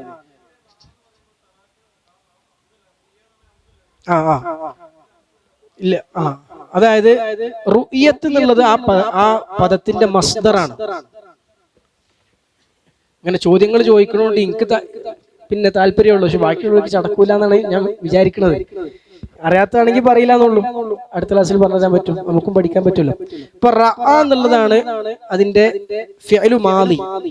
എന്താ ഫിഅലു മാദി പറഞ്ഞാൽ? പാസ്റ്റ് ടെൻസ്, കണ്ടു. അതിന്റെ ഫിഅലു മുളാരിയാണ് എന്ത്? യറ. യറ എന്നല്ല ഫിഅലു മുളാരി. ഫിഅലു മുളാരി എന്താ? യറ എന്നാണ്. യറ എന്നുള്ളത് റഅ എന്ന് പറഞ്ഞാൽ അവൻ ഒരാൾ കണ്ടു, അവൻ ഒരാൾ കണ്ടു. യറ എന്ന് പറഞ്ഞാലോ അവൻ ഒരാൾ കാണുന്നു. അപ്പൊ നീ ഒരാൾ കാണുന്നു എങ്ങനെ പറയാ? തറ, നീ ഒരാൾ കാണുന്നു. ഇനി ചില സന്ദർഭങ്ങളിൽ, അതായത് പിന്നെ ഗ്രാമറൊക്കെ പറയേണ്ടി വരും, അതാ പ്രശ്നം. അതായത് എഴുതൽ ഇങ്ങനെയാണ്. ഇത് ഹംസ അല്ല, അലിഫാണ്. അലിഫ് അറബി ഭാഷയിൽ രണ്ട് രൂപത്തിൽ എഴുതും. അലിഫ് ഇങ്ങനെ എഴുതും, ഇങ്ങനെ എഴുതും. ഇതും അലിഫാണ്, ഇതും അലിഫാണ്. ഇത് യാ അല്ല. ഈ അലിഫിനാണ് അലിഫ് മക്സൂറ എന്ന് പറയാം. എന്ത് പറയും? അലിഫ്. ഏതാ അത് പിന്നെ ഇതിന്റെ ഷോർട്ടാണ്. ഇത് ചുരുക്കണതാണ്. അത് മുസഫിലേ ഉണ്ടാവുള്ളൂ, അറബിയിൽ ഉണ്ടാവൂല, മുസഫിലേ ഉണ്ടാവുള്ളൂ. അപ്പൊ നോക്കി, ഇപ്പൊ എറാന്നുള്ളടത്തില്ലല്ലോ, അവിടെ എറയില്ലല്ലോ അല്ലെ, കുത്തുണ്ടാവില്ല. അതായത് അത് വേറെ ഒരു പ്രശ്നം. മുസഫിൽ എന്താ വെച്ചാൽ കുത്തില്ലാതെ യാ ഇടും. മുസഫിൽ കുത്തില്ലാതെയും യാ ഇടും. അത് റസ്മുൽ ഉസ്മാനിയിൽ പെട്ടതാണ്. മനസ്സിലായില്ലേ? അപ്പൊ ഏതാണെങ്കിലും ഇവിടെ എന്താ വെച്ചാല് അന്ന് അറബി ഭാഷയിൽ 2 തരം അലിഫ് ഉണ്ട്. ഇതിന് അലിഫ് മംദൂദ എന്ന് പറയും, ഇതിന് അലിഫ് മക്സൂറ എന്ന് പറയും. മനസ്സിലായില്ലേ? അപ്പൊ ഇവിടെ ഇത് അലിഫാണ്. അപ്പൊ ഈ അലിഫ് ചില സന്ദർഭങ്ങളിൽ കളയും. മനസ്സിലായില്ലേ? ഇപ്പൊ അങ്ങനെ മനസ്സിലാക്കിയാൽ മതി. അല്ലെങ്കിൽ ഇതിന്റെ നിയമം പറഞ്ഞപ്പോ നിങ്ങൾക്ക് മനസ്സിലാവാൻ ഭയങ്കര പ്രയാസമാണ്. അതുകൊണ്ട് ആ ഗ്രാമറാണ് പറഞ്ഞുകൊണ്ട് വലിയ കാര്യമില്ല, അതുകൊണ്ട് പറയണില്ല. പിന്നെ ആണെങ്കിൽ താല്പര്യം ഉണ്ടെങ്കിൽ ക്ലാസ് കഴിഞ്ഞിട്ട് വന്നാലോ, താല്പര്യമുള്ളവർക്ക് മാത്രം ഒറ്റയ്ക്ക് പറഞ്ഞുതരാം, എല്ലാവരും കൂടി ഇടങ്ങാറാക്കേണ്ട വെച്ചിട്ടാണ്. ഇപ്പൊ അറബി കോളേജിലൊക്കെ പഠിക്കാൻ ഏറ്റവും പ്രയാസമുള്ള സാധനം എന്താ? അറബി ഗ്രാമറാണ്. ആ ഗ്രാമറിൽ പ്രയാസമുള്ള സംഗതിയിൽ പെട്ട ഒന്നാണ് ഇത്. കിതാബ് വായിക്കുമ്പോ തെറ്റിയാന്നറിയില്ലേ, ഇറാബ് തെറ്റാതെ കിതാബ് വായിക്കാൻ പോലും അറിയില്ല മൗലവി എന്ന് പറഞ്ഞ മൗലവിമാര് പറയില്ലേ, അത് ഇങ്ങനത്തെ സാധനങ്ങൾ തെറ്റുമ്പോഴാണ് അത് പറയല്. അപ്പൊ അത് വലിയ പ്രയാസമൊന്നുമില്ല, പക്ഷെ എല്ലാരും കൂടി പഠിച്ചുകൊണ്ട് പ്രത്യേകിച്ച് കാര്യമൊന്നുമില്ല, അതുകൊണ്ട് ഇപ്പൊ പറയണില്ല. സംഭവമൊന്നുമില്ല. മുമ്പ് ലമ്മു വന്നില്ലേ, മുമ്പൊരു ലമ്മു വന്നില്ലേ, ആ ലമ്മു വന്നുകൊണ്ടാണ് അവിടെ അലിഫിനെ കളഞ്ഞത്. ലമ്മു വന്നുകൊണ്ടാണ് അലിഫിനെ കളഞ്ഞത്. ഞാൻ എന്തിനാ കളഞ്ഞ? അപ്പൊ അടുത്ത ചോദ്യം ഉണ്ടാവും. അല്ല, ലമ്മു വന്നാൽ ശേഷമുള്ള ഫേല് മുതാരി മജ്സൂം ആവുന്ന പറയാം, ജസ്മാവും. അപ്പൊ ജസ്മ എങ്ങനെ ചെയ്യാന്ന് വെച്ചാൽ പൊതുവെ ഫിഅലുകൾക്ക് ജസ്മ ചെയ്യൽ സുക്കൂന് കൊടുത്തുകൊണ്ടാണ്. ചില ഫിഅലുകൾക്ക് സുക്കൂന് കൊടുത്തല്ല ജസ്മ ചെയ്യാം, ഫിഅലിന്റെ അവസാനത്തിൽ സുക്കൂന് കൊടുക്കും. അങ്ങനെയാണ് പൊതുവെ എന്ത് ചെയ്യാ, ജസ്മ ചെയ്യാം. ചില ഫിഅലുകൾക്ക് ജസ്മ ചെയ്യൽ അവസാനത്തിൽ സുക്കൂന് കൊടുത്തുകൊണ്ടല്ല, വേറെ ചില രീതിയിലാണ്. അപ്പൊ വേറെ ചില രീതിയിൽ ജസ്മ ചെയ്യുന്ന പദങ്ങളിൽ പെട്ടതാണ് അപ്പൊ എന്തുകൊണ്ടത് അങ്ങനെ, അത് ഇനിയും പറയണം, അത് കുറെ പറയേണ്ടി വരും. അപ്പൊ അവിടെ കേട്ടെ. പിന്നെ അലം തറ കൈഫ ഫഅല റബ്ബുക ബി അസ്ഹാബിൽ ഫീൽ. അപ്പൊ തറ എന്നുള്ളത് നിങ്ങൾ കണ്ടില്ലേ. അപ്പൊ ഇത് മുഫസ്സിരീങ്ങൾ വളരെ വ്യക്തമായി ഈ കാര്യം നമ്മളിപ്പോ പറഞ്ഞത് കണ്ടതുകൊണ്ടല്ല, അത് അത്രയും അവിടെ ഫേമസ് ആയി അറിയപ്പെട്ടിരുന്ന ഒരു വസ്തുത ആയതുകൊണ്ട്. പിന്നെ അലം തൻദുർ യാ മുഹമ്മദ് ബി ഐനി ഖൽബിക്. ഇബ്നു ജരീർ അത്ത്-തബരി റഹിമഹുല്ലാഹ് പറയാണ്, റഈസുൽ മുഫസ്സിരീനായ ആദ്യത്തെ തഫ്സീർ ഗ്രന്ഥം രചിച്ച മഹാനായ പണ്ഡിതൻ ഇബ്നു ജരീർ അത്ത്-തബരി റഹിമഹുല്ലാഹ്, അദ്ദേഹം പറയാണ്, അലം തറ യാ മുഹമ്മദ് താങ്കൾ കണ്ടില്ലേ, ബി ഐനി ഖൽബിക്, താങ്കളുടെ മനസ്സിന്റെ കണ്ണുകൊണ്ട് കണ്ടില്ലയോ, മനസ്സിന്റെ കണ്ണുകൊണ്ട് കണ്ടില്ലയോ, ഫതറാ ബിഹ, അതുകൊണ്ട് താങ്കൾക്ക് കാണാമല്ലോ, ഇങ്ങനെ സംഭവിച്ച കാര്യങ്ങൾ താങ്കൾക്ക് അറിയാമല്ലോ എന്ന അർത്ഥത്തിൽ പിന്നെ അദ്ദേഹം വിശദീകരിച്ചത് കാണാൻ സാധിക്കും. ഇബ്നു തൈമിയ്യ റഹിമഹുല്ലാഹ് പറഞ്ഞ കാണാൻ സാധിക്കും, തവാത്തറത് ഖിസ്സത്തു അസ്ഹാബിൽ ഫീൽ, അസ്ഹാബുൽ ഫീലിന്റെ ചരിത്ര സംഭവം, ആ കഥ അത് മുത്തവാത്തിറാണ്. മുത്തവാത്തിർ എന്ന് പറഞ്ഞാൽ ഒരിക്കലും നിഷേധിക്കാൻ കഴിയാത്ത രൂപത്തിൽ ഒരുപാട് ആളുകൾ കണ്ടും അനുഭവിച്ചും ഒരു കാര്യം ഉദ്ധരിച്ച് ഒരുപാട് ആളുകൾക്ക് കൈമാറി വീണ്ടും ഒരുപാട് ആളുകൾ കൈമാറി വന്ന സംഭവത്തിനാണ് മുത്തവാത്തിർ എന്ന് പറയും. പക്ഷെ റസൂലുള്ളാഹി സ്വല്ലല്ലാഹു അലൈഹി വസല്ലം പറയുമ്പോൾ കൈമാറ്റമൊന്നും ഉണ്ടായിട്ടില്ല. അവിടെ അപ്പൊ ജീവിക്കുന്ന പല ആളുകളും തന്നെ അത് കണ്ടവരായിരിക്കും. മാക്സിമം പോയ ഒരു തലമുറ മാത്രമേ അത് കൈമാറിയിട്ടുണ്ടാവുള്ളൂ. അപ്പോ പിന്നെ അങ്ങനെ മുത്തവാത്തിറായി വന്ന ഒരു സംഭവമാണ് അസ്ഹാബുൽ ഫീലിന്റെ ആ ചരിത്രം. പിന്നെ ഇബ്നു തൈമിയ്യ റഹിമഹുല്ലാഹ് പറയാണ്, വഅന്ന അഹ്ലൽ ഹബശത്തി നസാറ, പിന്നെ ക്രിസ്ത്യാനികളായ ഹബശക്കാർ, എത്യോപ്യക്കാർ എന്ത് ചെയ്തു, സാറു ബിജൈഷിൻ അദീം, ഒരു വലിയ സൈന്യവും കൊണ്ട് സഞ്ചരിച്ചു, മഅഹും ഫീലുൻ, അവരുടെ കൂടെ ആനയുണ്ടായിരുന്നു, ലിയഹ്ദിമുൽ കഅബ, കഅബ തകർക്കാൻ വേണ്ടി. എങ്ങനെ അത് എന്തുകൊണ്ടാണ് ചെയ്തത്, ലമ്മ അഹാന ബഅദുൽ അറബി കനീസതഹും അല്ലതി ബിൽ യമൻ, യമനിൽ അവർ ഉണ്ടാക്കി അവരുടെ ഒരു ചർച്ച് ഉണ്ടായിരുന്നു, അത് ചില അറബികൾ പോയി അവിടെ അതിനെ നിന്ദിച്ചു. എന്താ നിന്ദിച്ചത്? അവിടെ പോയി മൂത്രമൊഴിച്ചു, അവരുണ്ടാക്കിയതിൽ പോയി മൂത്രമൊഴിച്ചു. മൂത്രയ്ക്ക് കഷ്ടിക്ക് എന്തോന്ന് ചെയ്തു, ചില അറബികൾ പോയി ചെയ്താണ്, ഒരു അവിവേകം കാണിച്ചതാണ്. അപ്പോ അത് ഉണ്ടായോടുകൂടി എന്തായി, പിന്നെ ഫഖസദു ഇഹാനത്തൽ കഅബ, കഅബയെ നിന്ദിക്കണം എന്ന് അവര് തീരുമാനിച്ചു. വതഅദീമ കനായിസിഹിം, അവരുടെ പിന്നെ ചർച്ചുകളെ ഭയങ്കര സംഭവമാക്കണം എന്ന് തീരുമാനിച്ചു. അങ്ങനെ അള്ളാഹു സുബ്ഹാനഹു വ തആല അവരതിനു വേണ്ടി വന്നപ്പോൾ അള്ളാഹു പക്ഷികളെ അയച്ച് അവരെ ശിക്ഷിച്ചു. നബി സല്ലല്ലാഹു അലൈഹി വസല്ലം ജനിച്ച വർഷമായിരുന്നു ഇതുണ്ടായിരുന്നത്. ഇമാം റസ്അനി റഹിമഹുല്ലാഹ് കുറച്ചുകൂടി ഇത് വിശദമായി പറയുന്നുണ്ട്. അതായത് പിന്നെ സഈദ് ഇബ്നു ജുബൈർ, ഇക്രീമ, ഇബ്നു അബ്ബാസ് റളിയല്ലാഹു അൻഹും ഇവരൊക്കെ പറയുന്നത് കാണാൻ സാധിക്കും. പിന്നെ യമനിലെ ചില പണ്ഡിതന്മാർ, അവരിൽ നിന്ന് ഇവര് അവിടുത്തെ കഥ, യമനിലുണ്ടായ സംഭവം എന്താന്ന് ഇബ്നു അബ്ബാസ് റളിയല്ലാഹു പോലെയുള്ള ആളുകൾ എന്ത് ചെയ്തു, യമനിലുള്ള ചില വിവരമുള്ള ആളുകളോട് ചോദിച്ചു പഠിച്ചു. എന്നിട്ട് അവർ നമുക്ക് പറഞ്ഞുതരികയാണ്. എന്നിട്ട് അവർ പറഞ്ഞാണ് എന്താണ്, അന്ന അബ്രഹത്ത് ബൽക്ക് മക്കത്തുണ്ടായതല്ല അറിയുള്ളൂ, അവിടെ ഇപ്പൊ എന്താ ഉണ്ടായത്, എങ്ങനെ ഇവിടെ എത്തിയതെന്ന് അറിയില്ലല്ലോ. അത് സഹാബത്തും താബിഈങ്ങളൊക്കെ എന്ത് ചെയ്തു, യമനിൽ ജീവിച്ച ആളുകളോട് ചോദിച്ച് അന്വേഷിച്ചു പഠിച്ചു എന്നാണ്. അപ്പൊ അന്ന അബ്രഹത്ത് ബിൻ സബാഹ് അൽ അഷ്റം, ആ രാജാവിന്റെ പേരാണ്, യമൻ ഭരിച്ചിരുന്ന രാജാവിന്റെ പേരാണ് അബ്രഹത്ത് ബിൻ സബാഹ് അൽ അഷ്റം. അബ്രഹത്ത് ബിൻ സബാഹ് അൽ അഷ്റം, ആ രാജാവ് എന്ത് ചെയ്തു, സൻആയില്, യമന്റെ തലസ്ഥാനമാണ്, ഇപ്പോഴത്തെ തലസ്ഥാനാണ് സൻആ. ആ സൻആയിൽ ഒരു ചർച്ച് പണിതു. കുല്ലൈസ് എന്നതിന് പേരിട്ടു. കുല്ലൈസ്, പേരെന്താണ്, അൽ കുല്ലൈസ്. കുല്ലൈസ് എന്ന് പേരിട്ടിട്ട് അറബികളുടെ മുഴുവൻ ഹജ്ജ് അതിലേക്ക് ആക്കണം എന്ന് അദ്ദേഹം തീരുമാനിച്ചു, അദ്ദേഹം ഉദ്ദേശിച്ചു. അപ്പോ പിന്നെ കിനാന ഗോത്രത്തിൽപ്പെട്ട ഖുറൈശികളോട് ചേർന്ന് നിന്നിരുന്ന, ഖുറൈശികളും അവരുമായി സമാധാന ഉടമ്പടി ഉണ്ടായിരുന്ന ഒരു ഗോത്രമാണ് കിനാന ഗോത്രം. ആ കിനാന ഗോത്രത്തിൽപ്പെട്ട ഒരു മനുഷ്യൻ അവിടെ പോയിട്ടുണ്ട്. കിനാന ഗോത്രക്കാരെ കൊണ്ട് ഖുറൈശികൾ ഇതിന് മുമ്പ് വേറെ ഇടങ്ങാറായ സംഭവമുണ്ട്. അപ്പൊ അതിൽ കിനാന ഗോത്രത്തിൽപ്പെട്ട ഒരു വ്യക്തി ഒരു ദിവസം രാത്രി അവിടെ പോയിട്ട് എന്ത് ചെയ്തു, മൂത്രയ്ക്ക് കാഷ്ടിക്ക് എന്തോ ചെയ്തു. അപ്പൊ അത് അബ്രഹത്തിന്റെ അടുത്ത് വിവരെത്തി. അപ്പൊ അബ്രഹത്ത് ചോദിച്ചു, ആരാണ് അതിന് ധൈര്യം കാണിച്ച ആള്? അപ്പോ അവിടെ പറഞ്ഞു, റജുലുൻ മിനൽ അറബി മിൻ അഹ്ലി ദാലിക്കൽ ബൈത്ത്, അവിടെയുള്ള ആ ഭവനം ഉണ്ടല്ലോ കഅബ, അവിടുത്തെ ആൾക്കാരിൽപ്പെട്ട ഒരു മനുഷ്യനാണ് അത് ചെയ്തത്.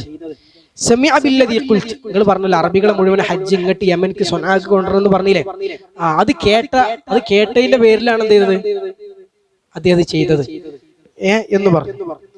അപ്പോ പിന്നെ അപ്പൊ അദ്ദേഹം സത്യം ചെയ്തു, അങ്ങനെയാണെങ്കിൽ കഅബ പൊളിക്കുന്നത് വരെ നമ്മൾ എന്ത് ചെയ്യും, നമ്മൾ സഞ്ചരിച്ച് അവിടെ പോയി കഅബ പൊളിക്കുക തന്നെ ചെയ്യും എന്ന് പറഞ്ഞ് അങ്ങനെയാണ് അവർ ആ സംഭവം ഉണ്ടാകുന്നത്. അപ്പൊ റസൂലുള്ളാഹി സ്വല്ലല്ലാഹു അലൈഹി വസല്ലം ചോദിക്കുകയാണ്, ആ അസ്ഹാബുൽ ഫീലിനെ എന്താണ് അള്ളാഹു ചെയ്തത്, കഅബ പൊളിക്കാൻ പിന്നെ സമൂഹത്തെ നിന്റെ റബ്ബ് എന്താണ് ചെയ്തത് നിനക്കറിയില്ലേ, താങ്കൾ കണ്ടിട്ടില്ലേ എന്ന് അള്ളാഹു സുബ്ഹാനഹു വ തആല ചോദിക്കുകയാണ്.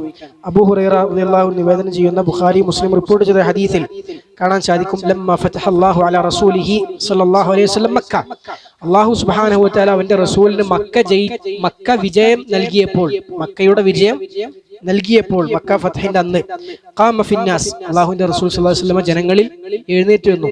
ഫഹമിദല്ലാഹു വഅസ്ന അലൈഹി, അല്ലാഹുവിനെ സ്തുതിച്ച് പുകഴ്ത്തിക്കൊണ്ട് അല്ലാഹുവിന്റെ റസൂൽ പറഞ്ഞു, ഇന്നല്ലാഹ ഹബസ അൻ മക്കത്തൽ ഫീൽ, അല്ലാഹു സുബ്ഹാനഹു വ തആല മക്കയെ തൊട്ട് ആനകളെ തടഞ്ഞു വെച്ചിട്ടുണ്ട്, അല്ലെങ്കിൽ ആനയെ തടഞ്ഞു വെച്ചിട്ടുണ്ട്. അപ്പൊ ആനയെ തടയെന്ന് പറഞ്ഞാൽ അറബികളെ സംബന്ധിച്ചിടത്തോളം ഭയങ്കര സംഭവമാണ്. അതുകൊണ്ട് ആന കണ്ടപ്പോഴാണ് അവർ പേടിച്ചത്. ഓർക്ക് എന്താ ചെയ്യേണ്ടതെന്ന് പിടുത്തമില്ല.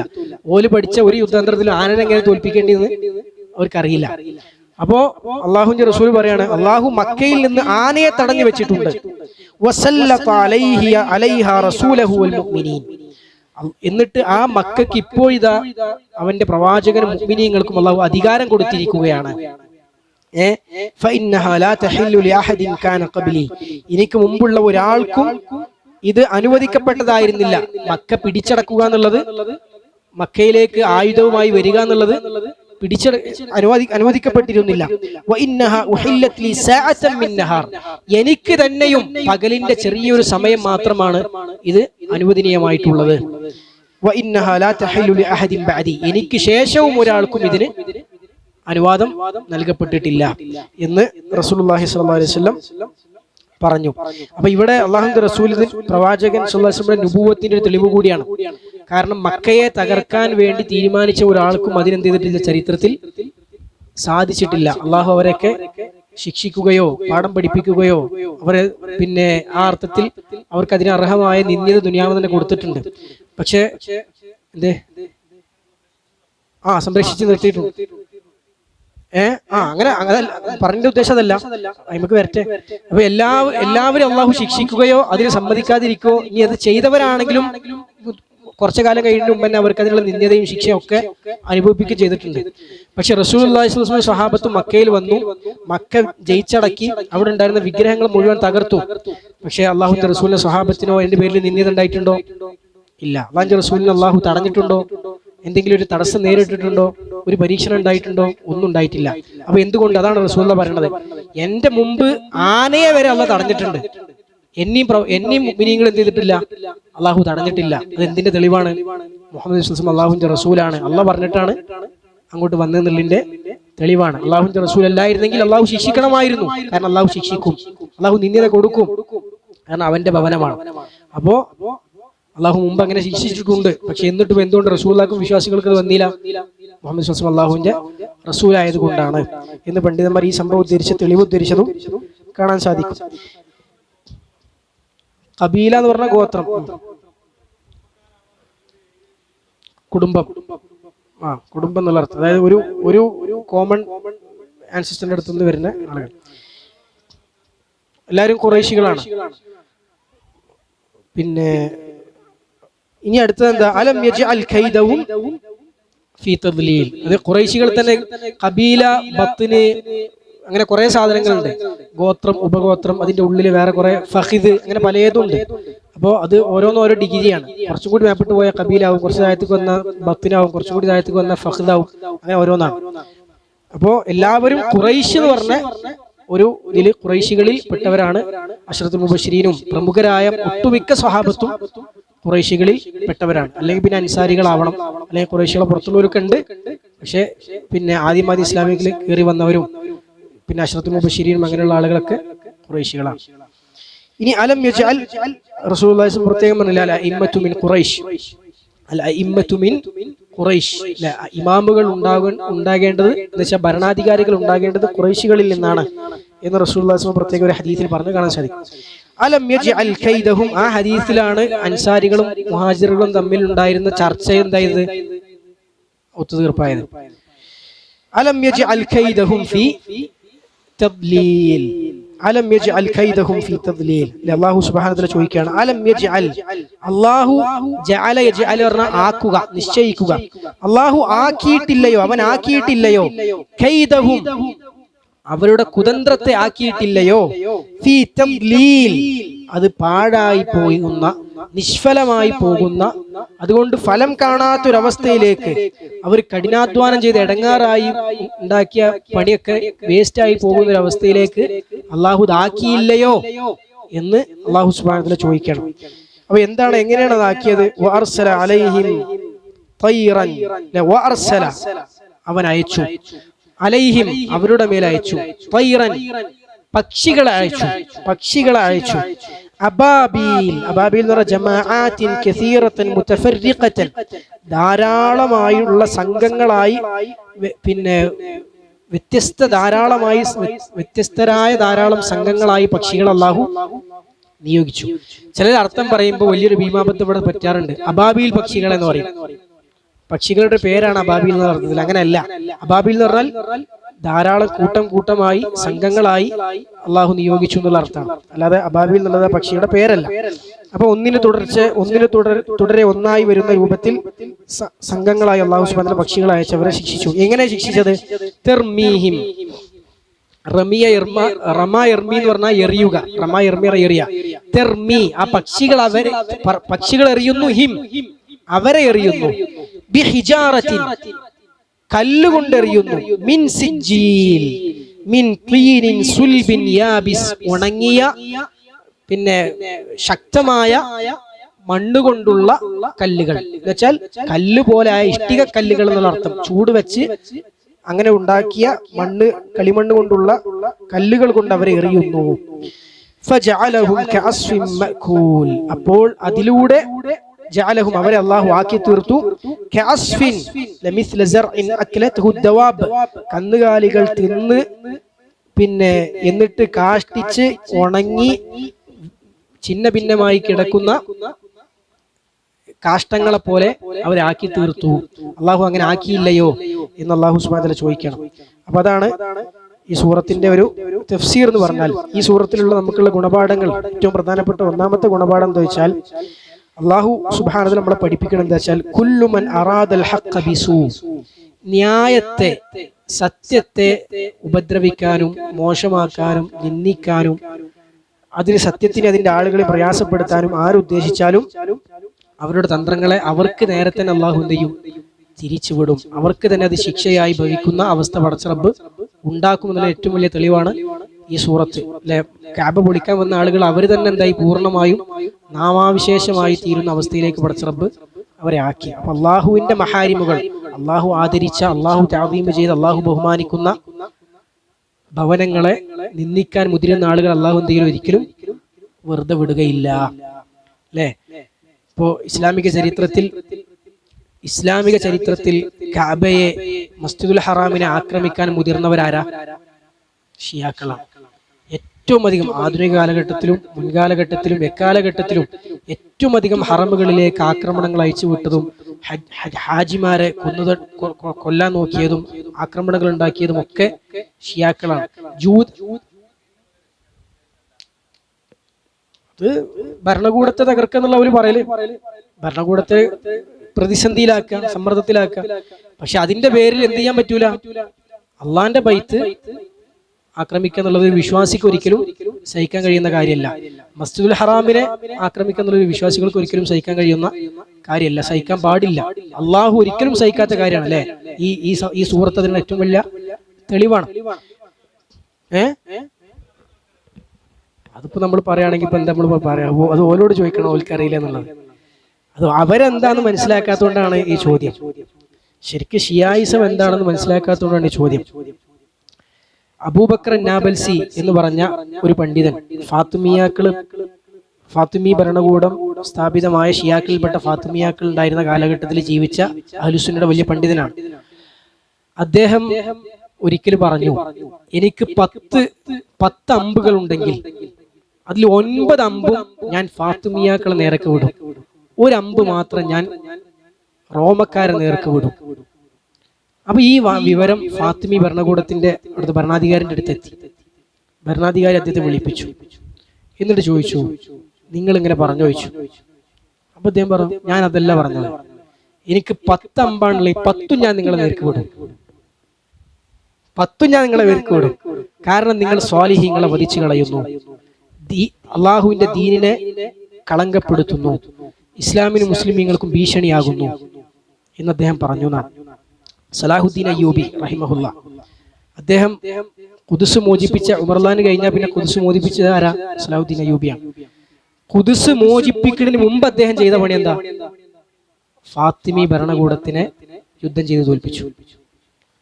ഖുദ്സ് മോചിപ്പിക്കാൻ അദ്ദേഹം പുറപ്പെടുന്ന സമയത്ത് അദ്ദേഹം പറഞ്ഞു, ഇവരിവിടെ ഉള്ളിടത്തോളം കാലം നമുക്ക് ഖുദ്സ് മോചിപ്പിക്കാൻ കഴിയൂല, ആദ്യം ഇവരെ തോൽപ്പിച്ചിട്ട് കീഴടക്കിയിട്ട് ഖുദ്സ് മോചിപ്പിക്കാൻ പറ്റുള്ളൂ. ആദ്യം ഫാത്തിമിയാക്കളെ തോൽപ്പിച്ചു, എന്നിട്ടാണ് പിന്നെ ഫലസ്തീൻ മോചിപ്പിക്കാൻ അദ്ദേഹം പോയത്, ബൈത്തുൽ മഖ്ദിസ് മോചിപ്പിക്കാൻ പോയത്.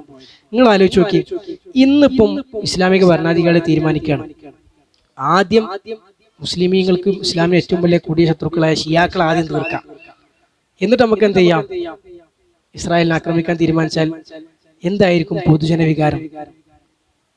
എന്തായിരിക്കും പൊതുജനവികാരം? അതായിരിക്കും പൊതുവികാരം. പക്ഷെ സലാഹുദ്ദീൻ അയ്യൂബി അതാണ് ചെയ്തത്. നമ്മൾ ഇന്ന് ഭയങ്കര ഒരു ആർക്കും അഭിപ്രായ വ്യത്യാസമില്ലാത്ത കാര്യമാണ്, സലാഹുദ്ദീൻ അയ്യൂബി വലിയ നായകനാണ്. അദ്ദേഹം ചെയ്ത പണി ഇതാണ്. അപ്പൊ നമ്മൾ എന്താ വെച്ചാൽ ഒന്നും വേണ്ട, നമ്മൾ ഒരു കാര്യം മാത്രം ആലോചിച്ചാൽ മതി. ഇപ്പോ ഇസ്രായേൽ മുസ്ലിമീങ്ങൾക്ക് ഭയങ്കര ഭീഷണിയാണ്. പക്ഷെ ഇസ്രായേലിനെ കൊണ്ടുണ്ടായ ദുരിതങ്ങളും പ്രയാസങ്ങളും മുസ്ലിമീങ്ങൾ അനുഭവിച്ച കെടുതികളും നമ്മളൊന്ന് കണക്കെടുക്കുക. അവരുടെ പദ്ധതികളും അവരുടെ ലക്ഷ്യങ്ങളും നേടിയെടുക്കുന്നതിൽ അവിടെ എവിടെ എത്തി, എത്ര കണ്ട് വിജയിച്ചിട്ടുണ്ട്, എത്ര കണ്ട് അവർക്ക് അവരുടെ ലക്ഷ്യങ്ങൾ നേടാൻ കഴിഞ്ഞിട്ടുണ്ട്. ഇപ്പുറത്ത് ഷിയാക്കള് മുസ്ലിങ്ങളോട് ചെയ്തു കൂട്ടിയ അക്രമങ്ങളും അവർ ചെയ്ത തെണ്ടിത്തരങ്ങളും അവർ മുസ്ലിമീങ്ങൾക്ക് ഉണ്ടാക്കിയ ദുരിതങ്ങളും അവരുടെ പദ്ധതികൾ മുന്നോട്ട് കൊണ്ടുവരുന്നത് അവരെത്രത്തോളം മുന്നിലെത്തി എന്നുള്ളത് നോക്കിക്കഴിഞ്ഞാൽ രാവും പകലും വ്യത്യാസമുണ്ട്. ഷിയാക്കൾ മുസ്ലിം ലോകത്തുണ്ടാക്കിയതിന്റെ പത്തിലൊന്ന് പോലും ജൂതന്മാരുണ്ടാക്കിയിട്ടില്ല. പ്രയാസങ്ങൾ സിറിയ, ലബനാൻ, യമൻ, ഈ നാടുകളിൽ മുഴുവൻ ലക്ഷങ്ങളോളം മുസ്ലിമീങ്ങളെ കൊന്നുതള്ളിയവരാണ് അവർ. അവിടെ ഷിയായിസം, ഇറാൻ എന്ന രാഷ്ട്രം തന്നെ ഉണ്ടായത് എങ്ങനെ? ലക്ഷക്കണക്കിന് സുന്നി മുസ്ലിങ്ങളെ കൊന്നുതള്ളി അഹ്ലു സുന്നയുടെ പള്ളികൾ മുഴുവൻ പിടിച്ചടക്കി, പലതും തകർത്തു, പലതും ഷിയാ പള്ളികളാക്കി മാറ്റി.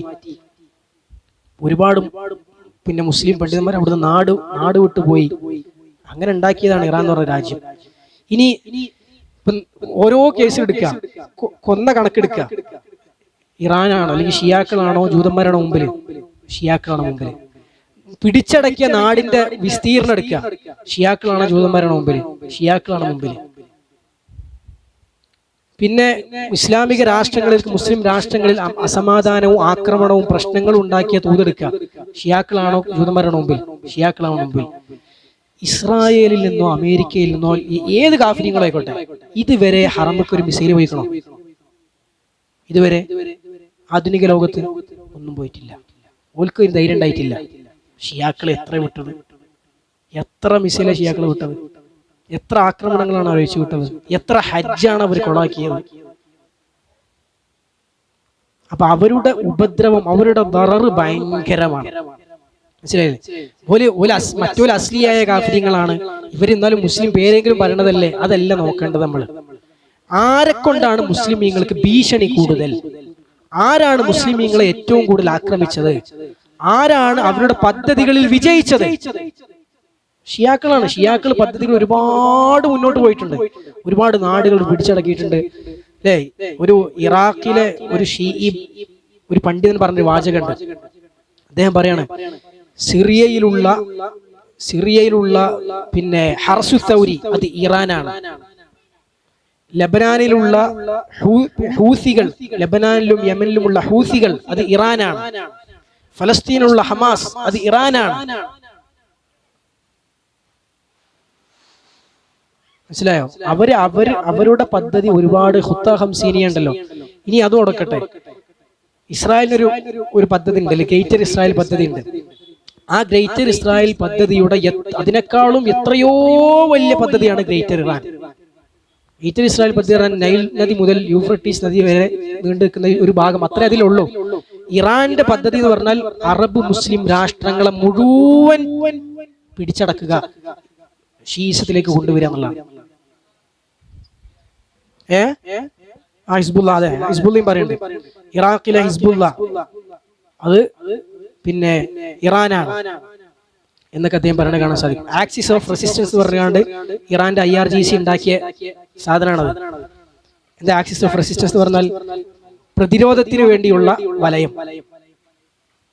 അപ്പൊ ഇതൊക്കെ അവരുടെ ദീനും അവരുടെ ആദർശവും അവരുടെ മതവും ഇസ്ലാമിനെ തകർക്കൽ, മുസ്ലിമീങ്ങളെ ഇല്ലാതെ അഹ്ലു സുന്നയെ തകർക്കാൻ വേണ്ടി അവരുണ്ടാക്കിയ പദ്ധതിയും എന്നിട്ട് ഇത് പാവപ്പെട്ട മുസ്ലിമീങ്ങളെ, സുന്നി അഹ്ലു സുന്ന മുസ്ലിങ്ങളെ സാധാരണക്കാരെ വിചാരം എന്താ? ഇറാൻ നമ്മളെ നേതാക്കന്മാരാണ്, ഇറാൻ നമുക്ക് വേണ്ടി നിലകൊള്ളുകയാണ്. എത്ര വലിയ വിഡ്ഢിത്തത്തിലാണ് അകപ്പെട്ടിട്ടുള്ളത്, എത്ര വലിയ തെറ്റിദ്ധാരണയിലാണ് അകപ്പെട്ടിട്ടുള്ളത്. ഇസ്ലാമിനെ മുസ്ലിമിനെ തകർക്കാൻ വേണ്ടി നിലനിൽക്കുന്ന, തകർക്കാൻ വേണ്ടി പദ്ധതി ഉണ്ടാക്കുന്ന ഒരു സമൂഹത്തെ നമ്മളെ നേതാക്കന്മാരായി ചിത്രീകരിക്കാം, നമ്മളെ രക്ഷകരായി ചിത്രീകരിക്കാം. ഇതിനേക്കാളും വലിയ വിജയം ഓൾക്ക് വേറെ കിട്ടാണ്ടോ? അതുകൊണ്ട് ഭയങ്കര ഗൗരവമാണ്. അപ്പോ നമ്മൾ ഇവിടെ പറഞ്ഞൊരു വിഷയമാണ്, അള്ളാഹു ഒരിക്കലും എന്ത് ചെയ്യൂല. ഇപ്പോ സലഫുകൾ പ്രാർത്ഥിക്കാറുണ്ടായിരുന്നു, അല്ലെ? നമ്മളെ ഈ സൂറത്തായിട്ട് ബന്ധപ്പെടുത്തുമ്പോ സലഫുകൾ പ്രാർത്ഥിക്കാറുണ്ടായിരുന്നു എന്ത്? അല്ലാഹുമ്മ അശ്ഗിലി ദ്വാലിമീന ബിദ്വാലിമീൻ. പിന്നെന്താ? പിന്നെ അതായത് അർത്ഥം പറയുകയാണെങ്കിൽ അള്ളാഹു അക്രമികളെ കൊണ്ട് നീ നശിപ്പിക്കണമേ, സത്യവിശ്വാസികൾ അവർക്കിടയിൽ സുരക്ഷിതരായി നീ രക്ഷപ്പെടുത്തണമേ. ഇത് ശരിക്കും അള്ളാഹുവിന്റെ ഒരു സുന്നത്താണ്. ഇപ്പൊ നടന്നുകൊണ്ടിരിക്കുന്നത് അതാണ്. ഇസ്ലാമിനെയും മുസ്ലിമീങ്ങളെയും ഇസ്ലാമിക രാഷ്ട്രങ്ങളിലും അവർ ചാരപ്പണിയും എല്ലാ വൃത്തികെട്ട പണിയെടുത്ത ടീമാണ് ഇറാനും അതിന്റെ സഖ്യകക്ഷികളും. അവരെ പടച്ച റബ്ബായിട്ട് ശിക്ഷിക്കണം. അവരുടെ ഏറ്റവും ടോപ്പ് സ്ട്രാറ്റജിക്, ഒരു രാജ്യത്തിന്റെ ഏറ്റവും പരമോന്നത മീറ്റിംഗ് ഇസ്രായേലിലെ മൊസാദിന് ലൈവ് സ്ട്രീം പോലെ കാണാനാണ്. അത്രയും മൊസാദിന്റെ ചാരന്മാർ അവരുടെ ഉള്ളിൽ നിറഞ്ഞിരിക്കുകയാണ്.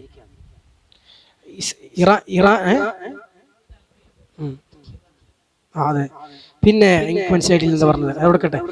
പിന്നെ നമ്മൾ പറഞ്ഞത് ഇപ്പോ ഇറാന് അവരുടെ നാടുകളിൽ സ്ഥാപിച്ച ക്യാമറകൾ, ടെഹ്റാനിൽ അവർ സ്ഥാപിച്ച ക്യാമറകൾ, ആ ക്യാമറകൾ അതിന്റെ ഏത് കമ്പനിക്കാണ് കരാറ് കൊടുത്തെന്ന് പോലും പുറത്തുവിടാതെ അതീവ രഹസ്യമായി ടെഹ്റാനിൽ മുഴുവൻ അവർ ക്യാമറകൾ സ്ഥാപിച്ചു. സ്ഥാപിച്ചതിന്റെ ലക്ഷ്യം എന്താ അറിയോ? ഈ ഇപ്പൊ ഇവിടെ പറഞ്ഞില്ലേ, അവരുടെ തന്ത്രം അവർക്കെതിരെ മെനയോ അവർക്കെതിരെ പടച്ചോനാക്കുന്നു, അത് കറക്റ്റ് നമുക്ക് മനസ്സിലാവുന്ന സംഭവമാണ്. അവര് അവിടെയുള്ള ഇറാനിലുള്ള പിന്നെ ഗവൺമെന്റിനെതിരെ സമരം ചെയ്യുന്ന അവിടുത്തെ ഗവൺമെന്റ് വിരുദ്ധ വികാരങ്ങൾ ഭയങ്കര ശക്തമാണ് അവിടെ. അപ്പൊ ആ സമരക്കാരെ പിടികൂടാനും അറസ്റ്റ് ചെയ്യാനും അവരെ പിന്നെ നിയന്ത്രിക്കാനും വേണ്ടിയിട്ട് സ്ഥാപിച്ച ക്യാമറകളാണ്. ചൈനയിലെ ഒരു വിദഗ്ധ കമ്പനിയെ ഉപയോഗപ്പെടുത്തിയിട്ടാണ് അവരെ ക്യാമറകൾ സ്ഥാപിച്ചിട്ടുള്ളത്. അപ്പൊ അവര് ഈ കരാർ US-നോ മറ്റാർക്കും കൊടുത്തില്ല, കമ്പനി ഏതാന്ന് പുറത്തു വിട്ടില്ല, ഗവൺമെന്റുകളായിട്ട് ബന്ധമില്ല. പക്ഷെ ആ ക്യാമറയുടെ മുഴുവൻ ഫൂട്ടേജ് എത്രയോ മാസങ്ങളായി ഫുൾ ആർക്ക് കിട്ടി? മൊസാദിനും US-ന്റെ ഇന്റലിജൻസിനും കിട്ടി. പിന്നെ ടെഹ്റാൻ പട്ടണം മുഴുവൻ അവർ വരച്ചു ആ ക്യാമറന്റെ ചിത്രങ്ങളിലൂടെ. എന്നിട്ട് ഓരോ സമയത്ത് അവിടുത്തെ ഓരോ നേതാക്കന്മാർ എവിടെ ഉണ്ടാവും, എങ്ങനെ വരെ, എങ്ങനെ പോവാ, ഫുൾ ഷെഡ്യൂൾ അവർ പഠിച്ചു. എന്നിട്ട് അപ്പൊ അവരുടെ രാജ്യത്തിന്റെ സംരക്ഷണത്തിന് വേണ്ടി ഉണ്ടാക്കിയ ക്യാമറ പടച്ചോൻ അവർക്കെതിരെ അവരെ നശിപ്പിക്കാനുള്ള ആയുധാക്കി പടച്ചോൻ അതിനെ മാറ്റി. ഇതാണ് അള്ളാഹുവിന്റെ സുന്നത്ത് പറഞ്ഞാൽ എങ്ങനെയാണ് അല്ലെ? അവരുടെ തന്ത്രം അവർക്കെതിരെ പടച്ചോനാക്കും, അവരുടെ തന്ത്രം അവർക്കെതിരെയുള്ള ശിക്ഷയാക്കി പടച്ചറബ് മാറ്റും. അപ്പൊ ആ മാറ്റുന്നത് നമുക്ക് എവിടെയും കാണാൻ പറ്റുന്നുള്ളതാണ്. പിന്നെ അള്ളാഹു സുബ്ഹാനഹു വ തആല പറയണത് അല്ലെ, അതുപോലെ ഈ സൂറത്തിൽ നിന്ന് കിട്ടുന്ന മറ്റൊരു പ്രധാനപ്പെട്ട പാഠാണ്, അള്ളാഹു സുബ്ഹാനഹു വ തആലയുടെ തീരുമാനം അള്ളാഹു നടപ്പിലാക്കുക തന്നെ ചെയ്യും. അല്ലാഹു ഗാലിബുൻ അലാ അംരിഹി, അത് അള്ളാഹു ചെയ്യും എന്നുള്ളത് ഈ സൂറത്തിൽ നമുക്ക് കിട്ടുന്ന പാഠാണ്. അതുപോലെ നമുക്ക് ഈ സൂറത്തിൽ നിന്ന് കിട്ടുന്ന മറ്റൊരു പാഠമാണ്, കഅബ എന്നുള്ളത് അള്ളാഹു സുബ്ഹാനഹു വ തആലയുടെ ഹറമാണ്, അള്ളാഹു പവിത്രമാക്കി നിശ്ചയിച്ചതാണ്. അതിന്റെ സംരക്ഷണം പടച്ച റബ്ബ് ഏറ്റെടുത്താണ്. അതിനെ പിന്നെ നശിപ്പിക്കാൻ നിൽക്കുന്നവരൊന്നും പടച്ചോൻ തയ്യില്ല, ഒരിക്കലും വെറുതെ വിടുകയില്ല. മറ്റൊന്ന്, രണ്ടാമത്തത് പിന്നെ അള്ളാഹു സുബ്ഹാനഹു വ തആല നമ്മൾ നേരത്തെ പറഞ്ഞു, അള്ളാഹു സുബ്ഹാനഹു വ തആല എന്ത് ചെയ്തു? മക്കയെ ആർക്കും എന്ത് ചെയ്യാൻ പറ്റിയിട്ട് കൊടുത്തിട്ടില്ല, പിടിച്ചടക്കാൻ ആക്രമിക്കാൻ അവസരം പടച്ചോൻ കൊടുത്തിട്ടില്ല. പക്ഷേ റസൂലുള്ളാഹി സ്വല്ലല്ലാഹു അലൈഹി വസല്ലം വിശ്വാസികൾക്കും മക്കയിലേക്ക് ആയുധവുമായി കടന്നു വരാൻ എന്ത് ചെയ്തു? അള്ളാഹു അനുവദിച്ചു. അവിടെ ഒരു പ്രയാസം അള്ളാഹിന്റെ റസൂലിനും സ്വഹാബത്തിനും അതുകൊണ്ട് ഉണ്ടായിട്ടില്ല. മറിച്ച് അവിടെ ഇസ്സത്തും പ്രതാപവും സഹായം കിട്ടുകയാണ് ചെയ്തത്. അത് ശരിക്കും എന്താണ്? അള്ളാഹിന്റെ റസൂലിന്റെ നുബുവത്തിന്റെ സത്യസന്ധതക്കുള്ള ഒരു തെളിവ് കൂടിയാണ്. അതുകൊണ്ടാണ് പിന്നെ റസൂലുള്ളാഹി സ്വല്ലല്ലാഹു അലൈഹി വസല്ലം മക്ക ഫത്ഹിന്റെ അന്ന് ചില സ്വഹാബിമാര് പിന്നെ ചില ആളുകൾ പറഞ്ഞു, അല്യൗമ സ്വഹാബിമാരാണോ നീ പിന്നെ ഖുറൈശികൾ പെട്ട ആളുകൾ പേടിച്ചിട്ട് പറഞ്ഞോണെന്ന് അറിയില്ല, അല്യൗമ തുസ്തഹല്ലുൽ കഅബ, ഇന്ന് കഅബ നാമാവശേഷമാവും, അല്ലെങ്കിൽ അവിടെ ഇന്ന് രക്തപ്പുഴ ഒഴുകും എന്നർത്ഥത്തിൽ പറഞ്ഞു. അപ്പൊ റസൂലുള്ളാഹി സ്വല്ലല്ലാഹു അലൈഹി വസല്ലം അതിനെ തിരുത്തി, ഹാദാ യൗമുൻ യുഅദ്ദിമുല്ലാഹു ഫീഹിൽ കഅബ, ഈ ദിവസം എന്ന് പറഞ്ഞാൽ അല്ലാഹു കഅബയെ ആദരിക്കുന്ന ദിവസമാണ് എന്നാണ് റസൂലുള്ളാഹി സ്വല്ലല്ലാഹു അലൈഹി വസല്ലം തിരുത്തി കൊടുത്തത്. അതുപോലെ തന്നെ പിന്നെ നമ്മൾ പിന്നെ പറഞ്ഞു, റുഇയത്ത് പറഞ്ഞാൽ മനസ്സുകൊണ്ട് കാണുക, അറിയുക എന്നുള്ള അർത്ഥത്തിൽ പറയും. പക്ഷേ കണ്ണുകൊണ്ട് കണ്ട് മനസ്സിലാക്കാൻ കഴിയുന്ന രൂപത്തെ കുറിച്ച് മാത്രമേ എന്ത് ചെയ്യുള്ളൂ? റഅ എന്നുള്ള പദം പ്രയോഗിക്കുള്ളൂ. ഉദാഹരണം, ഇപ്പോ അലം തഅലം അന്നല്ലാഹ അലാ കുല്ലി ഷൈഇൻ ഖദീർ, നിനക്കറിയില്ലേ അള്ളാഹു എല്ലാറ്റിനും കഴിവുള്ളവനാണ്, നിനക്കറിയില്ലേ? അവിടെ അലം തറ പറ്റുമോ? പറ്റൂല. കാരണം അള്ളാഹുവിന്റെ കഴിവ് എന്നുള്ളത് കണ്ടറിയാൻ പറ്റുന്ന കാര്യമല്ല. മനസ്സിലായില്ലേ? അപ്പൊ കണ്ടുകൊണ്ട് മനസ്സിലാക്കാൻ കഴിയുന്ന കാര്യങ്ങളുടെ അടുത്ത് എന്ത് പറ്റുള്ളൂ? തറ യറ എന്നുള്ള പ്രയോഗം പ്രയോഗിക്കാൻ, അങ്ങനെയുള്ള കാര്യങ്ങൾ അറിയണേന് എന്ത് പറയും? റഅ യറ എന്നുള്ള പ്രയോഗം പ്രയോഗിക്കും. അതുപോലെ തന്നെ ഇപ്പോ പിന്നെ ആനപ്പട പേടിക്കണതും തിരിച്ചു പോണതും ശിക്ഷ ഇറങ്ങണതും അതൊക്കെ കണ്ട് മനസ്സിലാക്കാൻ കഴിയുന്ന കാര്യങ്ങളാണ്. അതുകൊണ്ടാണ് അവിടെ റഅ എന്നുള്ള പദത്തിന്റെ പ്രസക്തി അവിടെയാണ് നിലകൊള്ളുന്നത്. അതുപോലെ തന്നെ വേറൊരു ചോദ്യം ഇതിലുള്ളത്, ഖുർആനിൽ മുൻകഴിഞ്ഞ ഒരുപാട് സമൂഹങ്ങളെ നശിപ്പിച്ച കഥകൾ അല്ലാഹു പറയുന്നുണ്ട്. പക്ഷെ ആ കഥകളൊക്കെ മിക്ക കഥകളും അല്ലാഹു ആവർത്തിച്ച് പറയുന്നുണ്ട്. അല്ല, ഒരു തവണ അല്ല പറയണത്. പക്ഷെ അസ്ഹാബുൽ ഫീലിന്റെ ചരിത്രം അല്ലാഹു സുബ്ഹാനഹു വ തആല ഒറ്റ തവണ മാത്രമേ പറഞ്ഞിട്ടുള്ളൂ. അതിന്റെ പിന്നിലുള്ള രഹസ്യം എന്താണ്? അതിന്റെ പിന്നിലുള്ള ഹിക്മത്ത് എന്താണ്? അതിന് രണ്ട് കാരണങ്ങളാണ് പണ്ഡിതന്മാർ പറഞ്ഞത്. ഒരു കാരണം എന്താ വെച്ചാൽ, അള്ളാഹു മുൻകഴിഞ്ഞ സമൂഹങ്ങളെ ശിക്ഷിച്ച സംഭവങ്ങളൊക്കെ എന്തിന്റെ പേരിലാണ് ശിക്ഷിച്ചത്? പ്രവാചകന്മാരെ ഉൾക്കൊള്ളാത്തതിന്റെ, സ്വീകരിക്കാത്തതിന്റെ, തൗഹീദ് സ്വീകരിക്കാത്തതിന്റെ, നുബുവത്ത് റിസാലത്ത് അംഗീകരിക്കാത്തതിന്റെ പേരിലാണ് അള്ളാഹു എല്ലാത്തിനും ശിക്ഷിച്ചത്. എന്നാൽ അസ്ഹാബുൽ ഫീലിനെ ശിക്ഷിച്ചത് അതിന്റെ പേരിലാണോ? അല്ല. അപ്പൊ പിന്നെ ഖുർആൻ അവതരിച്ചതിന്റെ ഉദ്ദേശ ലക്ഷ്യം ഈ നുബുവത്ത് റിസാലത്ത് എത്തിക്കുക എന്നുള്ളതാണ്. അതുമായി ബന്ധമുള്ള ഒരു സംഭവമല്ല, അതുമായി ബന്ധപ്പെട്ട ശിക്ഷ അല്ല ഖിസ്സത്തുൽ ഫീലിലുള്ളത്, ആനക്കല സംഭവത്തിലുള്ളത്. അതുകൊണ്ടാണ് അത് ആവർത്തിക്കാതെ ഒരു കാരണം.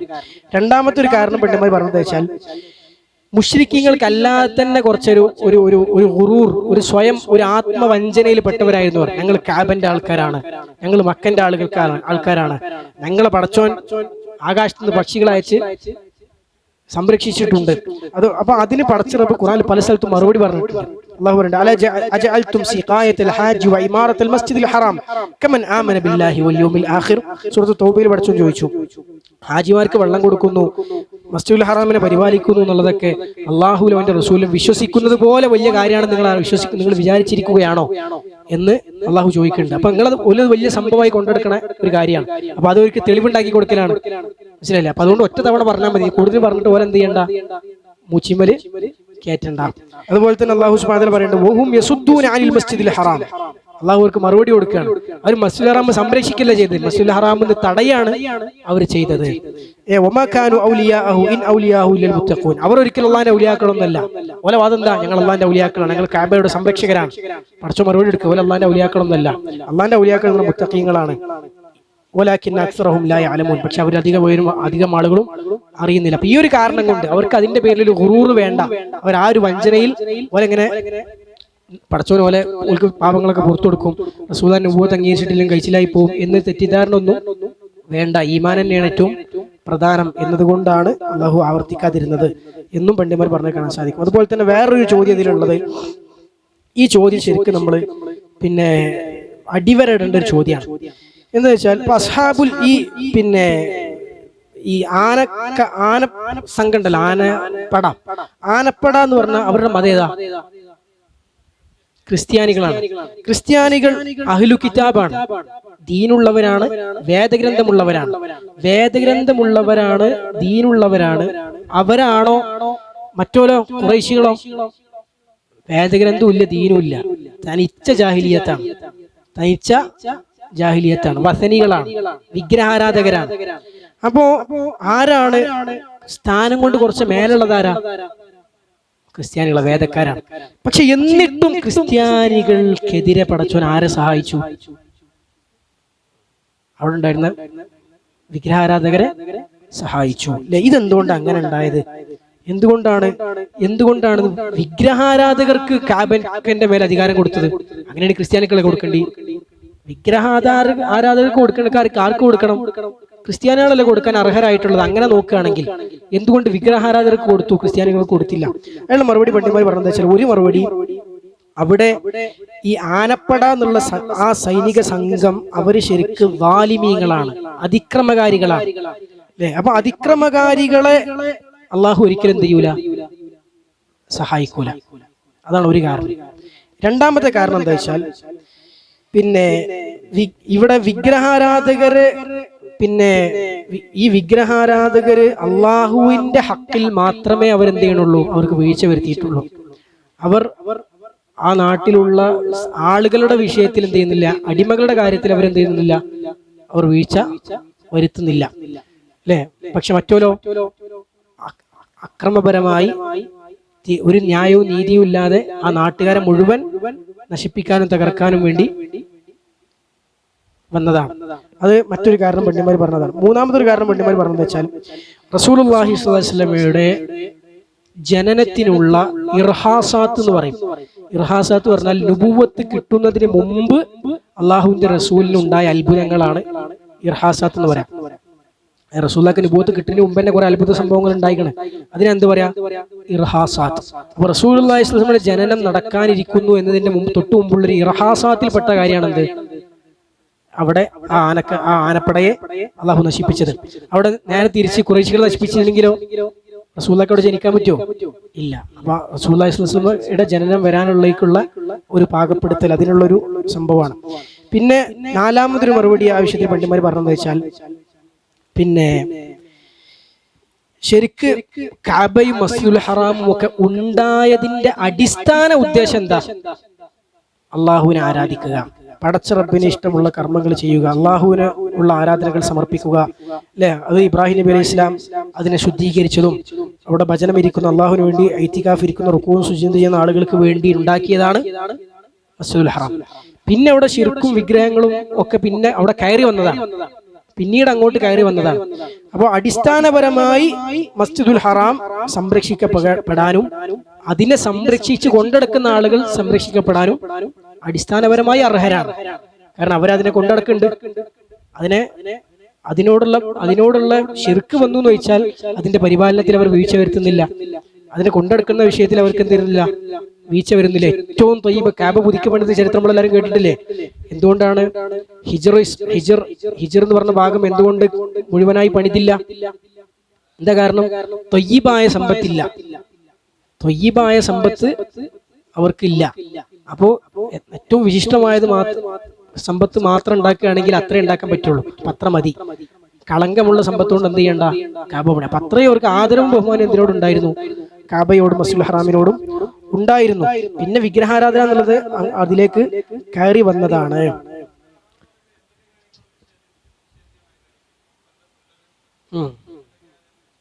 അവിടെയുള്ള മരങ്ങൾ മുറിക്കല്, അവിടെയുള്ള ജന്തുക്കളെ കൊല്ലല്, അവിടെയുള്ള പിന്നെ അവിടെ ആക്രമണങ്ങൾ നടത്തല്, അവിടെ ശബ്ദമുയർത്തല്, അതൊക്കെ പ്രശ്നമാണ്. പിന്നെ ഇതൊക്കെ പള്ളിയുടെ അവിടെയുള്ള ആരാധനാ കർമ്മങ്ങളുടെ മസ്ലഹത്തിനൊരു കാര്യം ആവശ്യമാണെങ്കിൽ എന്ത് ചെയ്യാ, അത് തകർക്കണീന്, അത് അങ്ങനെയുള്ള മൃഗങ്ങളെ കൊല്ലണീനൊന്നും പ്രശ്നമല്ല. അതിന് തെളിവ് അല്ലല്ല, അത് ഒരുമിച്ച് ചേർന്നാൽ കഴിയാത്തോണ്ടാണ്. പരമാവധി നിസ്കാരത്തിന്റെ സമയത്തും കാര്യങ്ങളൊക്കെ പോലീസ് എന്ത് ചെയ്യുന്നുണ്ട്? ഞാൻ 3 മാസം അവിടെ നിന്നപ്പോ ഞാൻ കണ്ടതാണ്, ഞാൻ അനുഭവിച്ചതാണ്. പരമാവധി അവിടെ മറകൾ കെട്ടാനും വേർതിരിക്കാനും ആണുങ്ങളും പെണ്ണുങ്ങളും സെക്ഷൻ വേർതിരിച്ച് നിർത്താനൊക്കെ അവർ ശ്രമിക്കുന്നുണ്ട്. പക്ഷെ എന്നാലും ഈ നിയമമൊന്നും പാലിക്കാത്ത കുറച്ച് എന്താ പറയാ, കുറച്ച് മനുഷ്യന്മാരുണ്ടാവും. ഓല് പെണ്ണുങ്ങളോട് നിൽക്കരുത് പറഞ്ഞാലും ഇവിടെ നിൽക്കും, ഇങ്ങോട്ട് വരരുത് പറഞ്ഞാലും നിൽക്കും, ഇവിടെ ഇരിക്കരുത് പറഞ്ഞാലും ഇരിക്കും, നിൽക്കരുത് പറഞ്ഞാൽ നിൽക്കും. ഇങ്ങനത്തെ കുറെ മനുഷ്യന്മാരുണ്ടാവും അവിടെ. ഭയങ്കര ഇടങ്ങാറാണ് അങ്ങനെയുള്ള മനുഷ്യന്മാരെ കൊണ്ട് മസ്ജിദുൽ ഹറാമില്. അവിടെ ദീനിന്റെ കാര്യങ്ങളും പാലിക്കപ്പെടൂല, പിന്നെ അവിടെയുള്ള മനുഷ്യന്മാരെ ഇബാദത്തും മര്യാദക്ക് നടക്കൂല, ഫസാദും ഉണ്ടാവും, പ്രശ്നവും ഉണ്ടാവും. ഇതിന്റെ കാരണം എന്താ വെച്ചാൽ ആൾക്കാർ പറഞ്ഞനുസരിക്കൂല. ആൾക്കാർ പോലീസുകാർ പറഞ്ഞനുസരിച്ച് നിന്ന് കൊടുക്കുകയാണെങ്കിൽ അവിടെ എല്ലാവർക്കും നല്ലപോലെ അവർ ഇബാദത്തും കാര്യങ്ങളും ഇഖ്തിലാത്തൊന്നും ഇല്ലാതെ നല്ല രൂപത്തിൽ കാര്യങ്ങൾ മുന്നോട്ട് കൊണ്ടുള്ള സംവിധാനങ്ങളും പരിശ്രമങ്ങളും അവിടെ നല്ല നിലക്ക് നടക്കുന്നുണ്ട്. ഏതാണെങ്കിലും പിന്നെ ഇപ്പം വിഷയത്തിൽ നിന്ന് പുറത്താണ്. പിന്നെ എന്നാൽ ഈ ക്രിസ്ത്യാനികളെ കുറിച്ച് പറയുകയാണെങ്കിൽ ക്രിസ്ത്യാനികൾക്കും അത് അറിയായിരുന്നു. ഈ വരുന്ന ക്രിസ്ത്യാനികൾക്കും അറിയാം എന്ത്, അവരുടെ കിതാബിൽ സന്തോഷ വാർത്ത അറിയിക്കപ്പെട്ടിട്ടുള്ള കാര്യമാണ് എന്ത്, ഇങ്ങനെ അറബികളിൽ വരാനുണ്ട്, പ്രവാചകൻ വരാനുണ്ട്, അത് ഇവിടെ അറബികളിലാണ് വരിക, ഇന്ന സ്ഥലത്താണ് വരിക, ഇങ്ങനെയുള്ള കാര്യങ്ങളൊക്കെ സന്തോഷ വാർത്ത ക്രിസ്തീയ വേദഗ്രന്ഥങ്ങളിൽ തന്നെ ഉണ്ടായിരുന്നു. അത് അറിഞ്ഞിട്ടും അവരെന്ത് ചെയ്തു? പിന്നെ ആരാധനാലയത്തെ മസ്ജിദുൽ ഹറാമിനെ കഅബയെ തകർക്കാൻ വേണ്ടി അവർ വന്നു. അപ്പോൾ ഒരു നിലക്കും അവർ സംരക്ഷിക്കപ്പെടാൻ അർഹരല്ല, പടച്ചവന്റെ സഹായം കിട്ടാൻ അവർ അർഹരല്ല. മറ്റോലോ സംരക്ഷിക്കണോലാണ്, ഇവർ തകർക്കാൻ വരുന്നോലാണ്. അപ്പൊ പിന്നെ ഓലെന്തായാലും അതിന് അള്ളാഹുവിന്റെ സഹായത്തിന് അർഹരല്ല. അപ്പൊ ഇതൊക്കെയാണ് പണ്ഡിതന്മാർ അതിന് പറഞ്ഞ കാരണങ്ങൾ എന്ന് നമുക്ക് മനസ്സിലാക്കാൻ സാധിക്കും. ഒരുപാട് നീണ്ടുലേ ക്ലാസ്. അള്ളാഹു സുബ്ഹാനഹു വ തആല പിന്നെ അവന്റെ ദീൻ ഏറ്റവും നല്ല രൂപത്തിൽ പഠിച്ച് മനസ്സിലാക്കാനും ജീവിതത്തിൽ പാലിക്കാനുള്ള തൗഫീഖ് നമുക്ക് നൽകി അനുഗ്രഹിക്കുമാറാകട്ടെ. അള്ളാഹു സുബ്ഹാനഹു വ തആല ജന്നാത്തുൽ ഫിർദൗസിൽ നമ്മെ എല്ലാം ഒരുമിച്ച് കൂട്ടി അനുഗ്രഹിക്കുമാറാകട്ടെ. അല്ലാഹുമ്മ നാളെ നമ്മുടെ നാട്ടിലെ പള്ളി ഉദ്ഘാടനമാണ്, പറമ്പിൽ പീടിക പള്ളി. എൻ്റെ വീടിൻ്റെ നേരെ മുമ്പിലാണ് പള്ളി, എൻ്റെ വീടിൻ്റെ നേരെ മുമ്പിലാണ്. ഞങ്ങളുടെ ഒരു കുടുംബ ഒരു കെട്ടുണ്ട്, കെട്ടിറങ്ങി റോട്ടുമ്പോൾ ഇങ്ങനെ ഇറങ്ങിയിട്ട് കുടുംബക്കാരെല്ലാവരും ഒരുമിച്ച് ഒരു ഇതിലാണ് താമസം. ആ ഒരു കോമ്പൗണ്ടിൽ ഈ പള്ളി മാത്രമേ പുറത്തുനിന്നുള്ളൂ, ബാക്കിയൊക്കെ എൻ്റെ കുടുംബക്കാരാണ്. അല്ലാഹു സുബ്ഹാനഹു വ തആല നമ്മുടെ ഈ പരിശ്രമങ്ങൾ നമ്മിൽ നിന്നും സ്വാലിഹായ കർമ്മമായി സ്വീകരിക്കുമാറാകട്ടെ. നമ്മുടെ ഖൂമു മഗ്ഫൂറൻ ലക്കും എന്ന് സന്തോഷവാർത്ത ലഭിക്കുന്ന മജ്ലിസുകളെ കുറിച്ച് റസൂലുള്ളാഹി സ്വല്ലല്ലാഹു അലൈഹി വസല്ലം പറഞ്ഞു തന്നിട്ടുണ്ട്. മജ്ലിസിൽ നിന്ന് എഴുന്നേൽക്കുമ്പോൾ മലക്കുകൾ പറയുന്നതാണ്, ഖൂമൂ മഗ്ഫൂറൻ ലക്കും, നിങ്ങൾ എഴുന്നേറ്റോളൂ, നിങ്ങളെ പാപങ്ങളൊക്കെ പൊറുക്കപ്പെട്ടിരിക്കുന്നു. അങ്ങനെയുള്ള മഹാഭാഗ്യം അല്ലാഹു സുബ്ഹാനഹു വ തആല ഇത്തരത്തിലുള്ള അറിവിന്റെ സദസ്സുകളിലൂടെ റബ്ബ് സുബ്ഹാനഹു നമുക്കെല്ലാം നൽകി അനുഗ്രഹിക്കുമാറാകട്ടെ. വസല്ലല്ലാഹു വസല്ലം അലാ നബിയിന മുഹമ്മദിൻ വൽഹംദുലില്ലാഹി റബ്ബിൽ ആലമീൻ. സുബ്ഹാനക അല്ലാഹുമ്മ ബിഹംദിക അഷ്ഹദു അൻ ലാ ഇലാഹ ഇല്ലാ അൻത അസ്തഗ്ഫിറുക വ അത്തൂബു ഇലൈക്. അസ്സലാമു അലൈക്കും വറഹ്മത്തുള്ളാഹി.